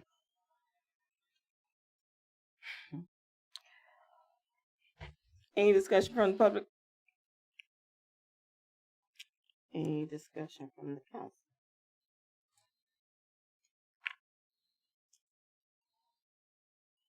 All those in favor? Oh, Microphone, please. Sorry about that. Big decision. I just think that we need to move through this a little slower pace. I'm not saying this doesn't have to happen. So, at this point in time, are we not providing our city manager with the reasons for her termination?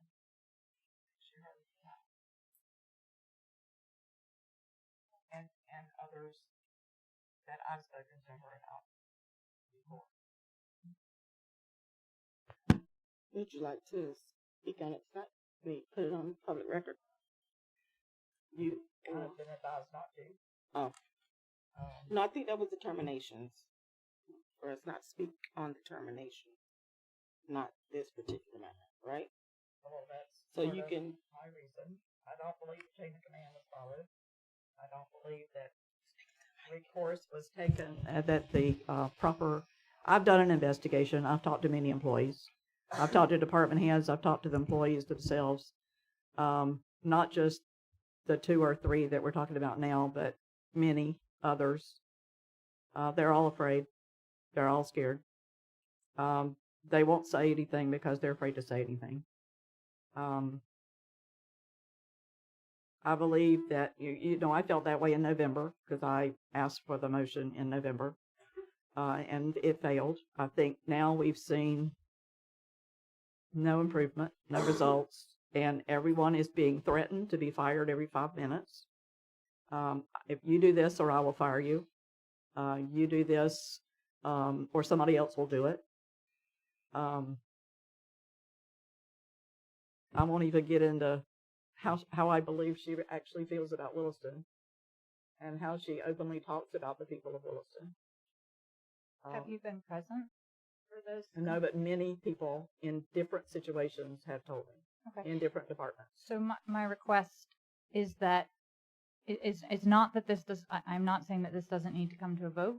My request is that I would like to be operating with the same information, with all of us having the same information.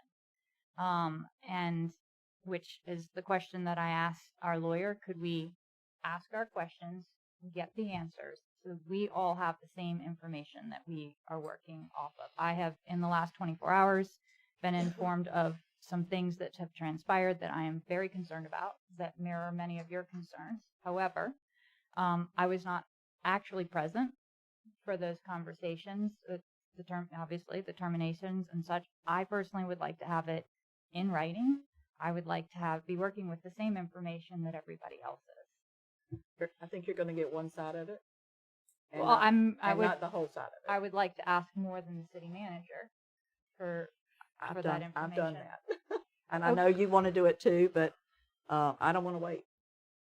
And there is a motion on the floor. So I think about the when the attorney would say when we're up for an important vote, you have to vote with what's best for the city, not your heart. No, and I very much appreciate that. And that's why I would like to actually have the information, which I would love to, and was planning on asking tonight these questions at this meeting to get clarification so that we all had the same information. But on advice of counsel, I've been told not to do that. So, you know, again, this is something that I learned about yesterday at 4 o'clock in the afternoon. I did not have the advance notice that you apparently had. And so I personally would like the opportunity to get that same information, whether we call a special meeting for later this week or however we do it to address this. I'm not saying it doesn't need to be addressed. I'm not saying that I don't have exactly the same concerns as you do. I do not have the same information with which to make a good decision. And a decision at this level with this kind of consequences, I feel like it's imperative that we're all operating with the same. you should ask for public comment again. Well, Let them tell her now.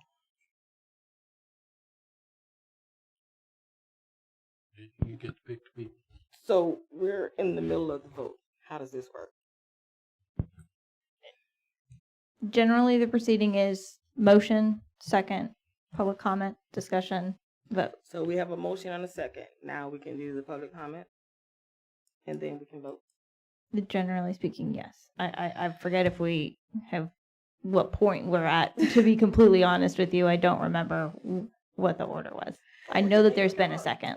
So she, and second, and then she asked us to. So we're at the first and second. So then next would be your public comment.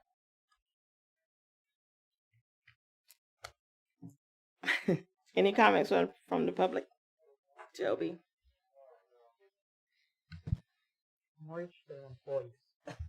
So, these 5 employees or 4 employees, whoever got fired on Easter with no notice or anything, I'm sorry, I'm really against you, but they had no notice. They were just terminated. And she has not worked here for less than 4 years. He has worked here. He was here when I was on the fire department. 11. No, he was here when I was on the fire department back in 2003. That man does not deserve anything he got, but she does.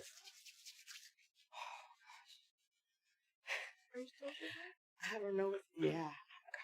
That's what's it. My name is Lisa Burke. I have 2 things. I am a former public employee. I will always be a public employee. My goal is to make things better for the city. So, again, last year on August, when it was brought to the attention of City Council that we were negotiating, we had a meeting prior that afternoon, and Miss Sue and HR both stated that we did not turn in our intent on time and that she knew nothing about it. Again, I am repeating myself, but I forwarded, and it is public record on the emails for this year's intent because I forwarded everything from last year. So it is public record. And mine is, I have encouraged the officers have even talked and asked Miss Sue and stated, as this procedure goes for this, because again, I didn't want her to continue doing wrong. My goal was to, what do I want to say? Benefit the employees and to make sure that they had their rights and everything heard. Okay? Thank you. Thank you. Joby. You need have something to say?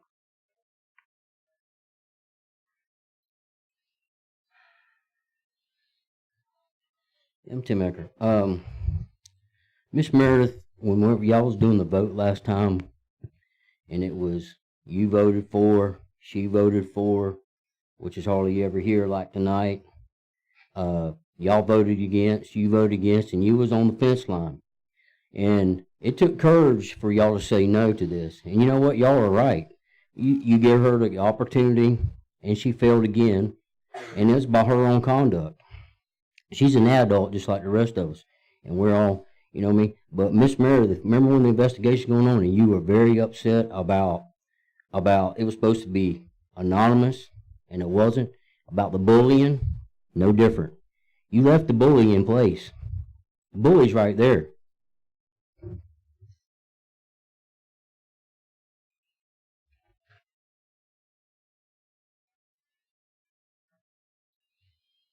And who knows, if you do let her stay here, how much is that going to make more chaos in the city? That's going to make more people scared of their job. You got to think about other people. The community, the people of Williston, everybody that works here. I've known Nate. I've known him my whole life. Almost, how long have I known him? A very long time. And for you to fire him on Easter, that's just wrong. With no notice, I think she deserved the same thing. And I think you should rehire everybody that she fired. And if you're going to sit up here and you're going to let her be a city manager again, it's just going to do the same thing. It's going to make it even worse. It's going to make it even chaos. Who knows if she's going to fire somebody else tomorrow or the next day? Who knows if she's going to just make his job a living hell where he just leaves? You got to think about that. Really.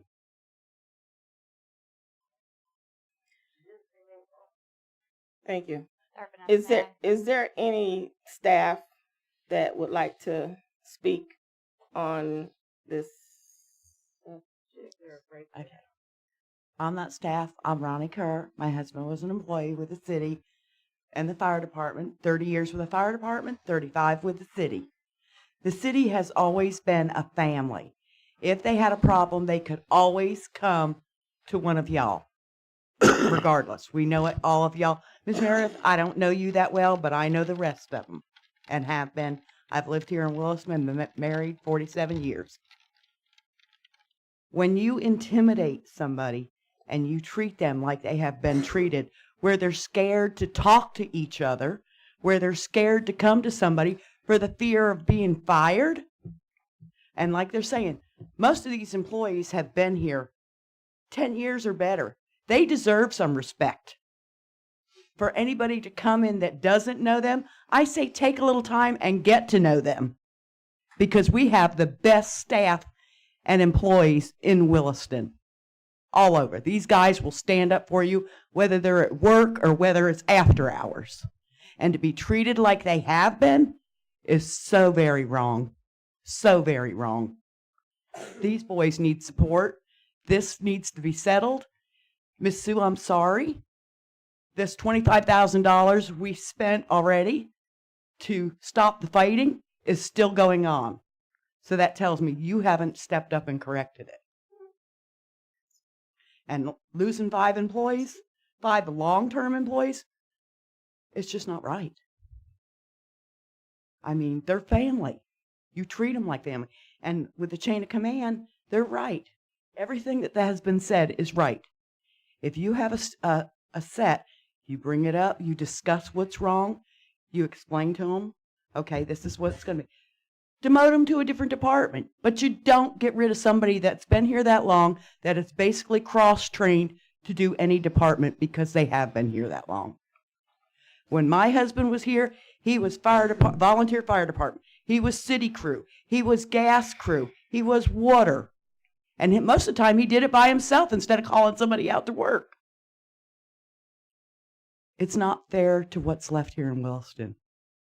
We need the strength. We need the strength of the people that know these boys and that come and feel comfortable dealing with them, and that they don't have to fear if they see something or don't understand something to come to somebody and have them explain it. It's not fair. And we've got all these people coming to Williston now, and they want this and they want that craziest thing. I'm going to plant a tree in the middle of the road that I've been fighting with for 5 years. Because when they come and cover the pothole, it pops right out the first rain again. And I have threatened and threatened to put a tree in the middle of the road just to keep everybody from hitting the 3-foot pothole. Yes. Thank you. Anybody that's been down First Street, y'all have hit that pothole, it almost knocks your wheels off. Thank you. We So, appreciate like it. I said, the comment. we just need to show our strength, bring everybody back together as a family, and it's not happening. That's one of the things we need to do. We need to get rid of it, start over, get our family back. Thank Okay? you. Thank you. Matt Fulton, Williston Police Department. I've been here 29 years. I live in the city on multiple properties. I've listened to all this stuff. I had a personal experience recently where a department head MF'd me and screamed at me and got a 1-day suspension. Okay? And then we terminated good employees that busted behind for what? This place is in a mess right now. I've been through many city managers, many councils, many chiefs of police, all of that. We're in the worst shape we've ever been. Right now, this is a mess. We have employees stabbing each other in the back. There's no management here.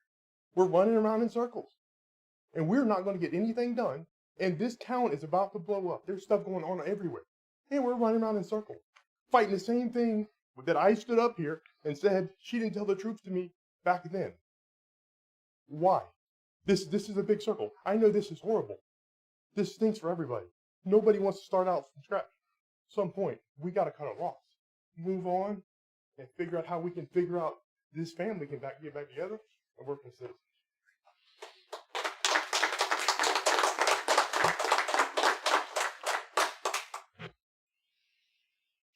You know, we Can I have. say something? Sorry. Go ahead. Okay, I just want to explain why I've requested more information, and it's fine if it moves to a vote. I know what my vote is going to be, but I do want to protect the city from litigation and from concerns moving forward that we have fired somebody for cause that perhaps we didn't understand, and I'm not saying that we don't understand it, that some people don't understand it, but making sure that we are working all off of the same facts makes the vote have more strength, so that when the time comes, if there are any issues, that we have a defensible position. So just so you guys understand, it's not that I don't think that this conversation needs to be had and this vote needs to be had. That's my reasoning for wanting to gather a little bit more information. However, that said, if we need to move to a vote tonight, I'm ready to make my vote.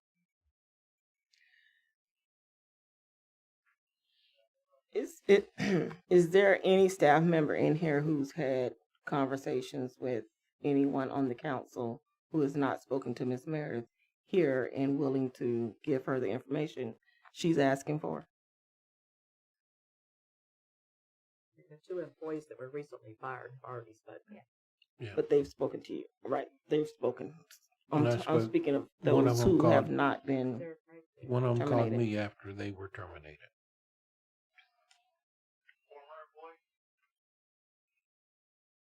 Well, once they were terminated. We're looking for anybody who was kind of involved in this situation recently.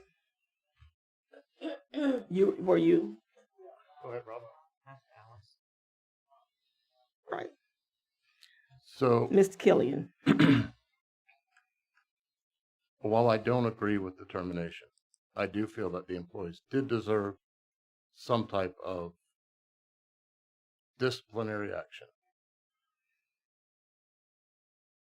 I feel that we should have done our due diligence a little bit more to move forward, to do a better investigation, to make sure that what we did was the right thing to do. I do not feel that the termination was the right thing to do. But again, I do feel that there was some type of discipline that was needed. That's my piece.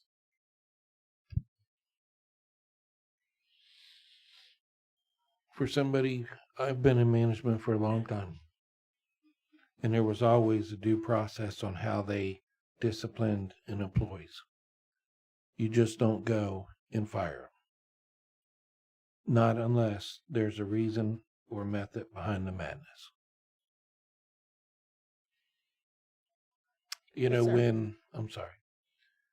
I think back when we interviewed Sue here, and she was looking forward to coming in and work with us because we had systems in place. Are those systems there now? We got a back of a house that's all in shambles. Yeah, good people. These people here, come hurricane season, since I've been on council, would be right up here in the thick of things. And we're getting ready to go into hurricane season, and we're missing some of our employees. And if we hire new ones to come in, they're not going to want to come up and do what these guys do. They're all sleeping in here with mattresses, air mattresses. They're in different offices, things like that. Their kids are allowed, they bring them up here because they don't want to leave them at home because they're up here working. You know, so the culture's changed and it's not for the better. I've had customers talk to me and, you know, they see what's going on. Dallas? Former employee, Dallas Lester. I was terminated May of 2025. I was wrongfully terminated. Sue initiated that. She did not utilize the chain of command. My first line supervisor and the department head were out of town when the investigation took place, and I was ultimately terminated by the department head, who was being forced to do that by Sue and did not agree with my termination. I will gladly go into detail again with each one of you now, but I have sat down with each one of you and gone over with paperwork showing you what actually took place and what happened, which I'm guessing helped result in the initial vote against Sue, which did not pass. It has been over 11 months that I've not been employed with the city. I'm struggling to pay bills. I'd like to have my job back. I'm an apprentice lineman. I have 2 years into my apprenticeship with the electric department. I've worked multiple hurricanes. I'm part of a team. I bring history. I have a gas license, a water license, an inmate license, DOT license, CDL license, fiber license. I was one of the first 2 employees in this city to get a fiber license. Although you were told that no one in the city had a license, that was a lie. Myself and Aaron Mills had a license at the time you were told that no one had one. Mr. Mills, would you agree to that? Except it's not a license, just certifications, but yes. I apologize. It's 3 certifications allowing you to do fiber. Thank you, Mr. Mills. This problem needs to be fixed. They do not need to wait 11 months. Their families don't need to not struggle due to the wrong decision made today. I'm available for questions. All of you have my phone number. Thank you, Council. Thank you. Anyone else from the public?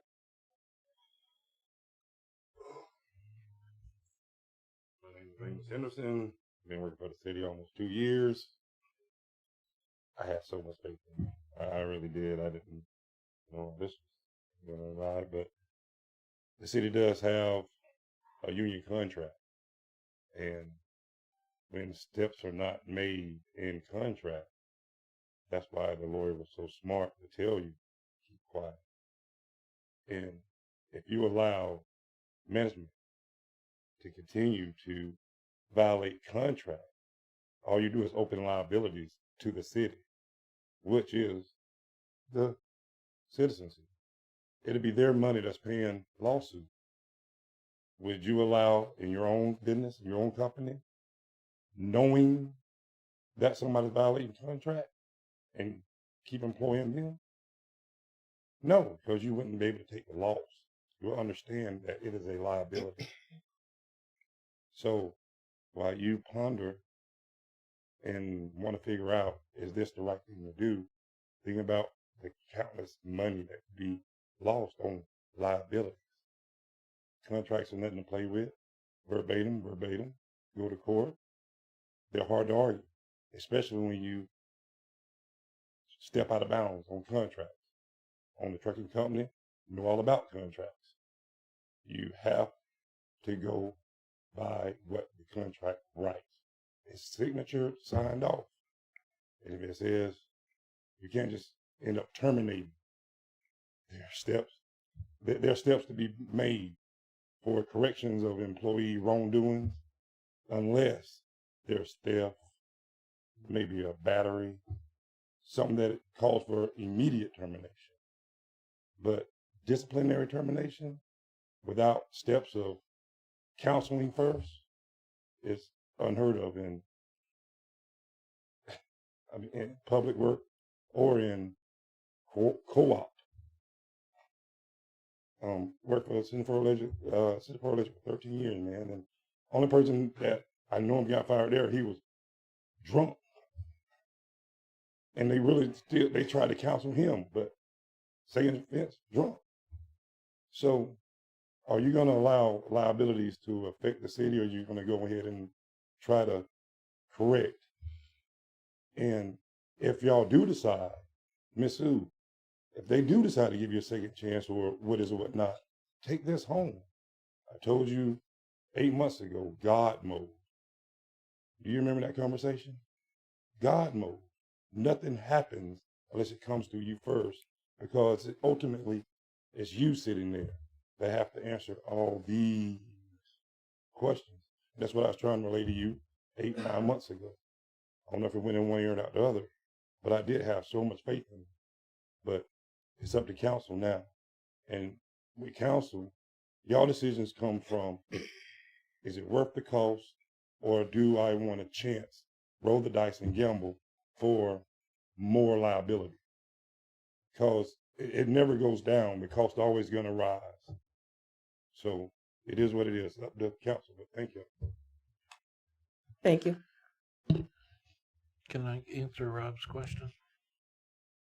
His question? Yes, he had a question about the two gentlemen that were fired. What direction? I think, didn't you say? No, sir. What do we inform our employees at this point moving forward? That's what my question was. Okay.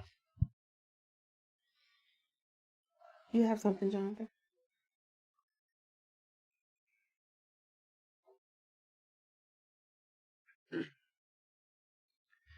We all know we have a CBA. We all know we have a handbook. I'm the first one to tell you I hate both of them. Sometimes they work in my favor, sometimes they don't. Sometimes you have to let employees go, and I'll tell you that if you ask my wife, it's the hardest thing about being in management is letting people go. How do I explain to you? They made $1 million mistake. We can figure that out. But when you affect a person's livelihood, that's a totally different story. So with all that being said, you have to follow the CBA whether you like it or not. Y'all signed off on it. We have to obey it. It's pretty blunt, simple. The HR manual, y'all signed off on it. We have to obey it. It's pretty simple. It's black and white. There's no gray. So what I would suggest is, moving forward, if we feel the need to terminate people, we need to follow each and every one of those rules, even the ones I don't like. Because I don't like them doesn't make them right or wrong, but they're rules and we have to obey by them. You pay us to keep you out of court. You pay Kiersten to fix the mistakes that we make. I get that. But at the same time, half of what we do is keep you all out of court. We should be able to be released a little bit stronger to make our own decisions, to obey the rule book, and then you penalize us as see fit. But it may or may not have been done all the time, so that's all I'm going to say. Thank you. Anyone else? Seeing I can just tell you that I brought this tonight in support of all of these employees. It's 11:30 and they're here. They're here because it's important to them. And I think because it's important to them, we need to support them. And that's just where I stand on it. I could not bring it to you. There was nothing else I could do but bring it. Okay. There is nothing else. We will move forward. All right. So we have a motion and we have a second. Anything else from the council? I move to vote. All those in favor, say aye. Aye. Was that aye? All those opposed, say nay. Motion passes 4-0.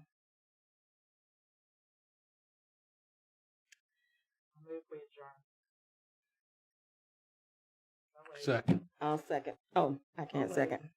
All right, we have a motion and a second. Any discussion? Seeing none. All those in favor say aye. Aye. Aye. All those opposed, nay. Motion passes. We're adjourned.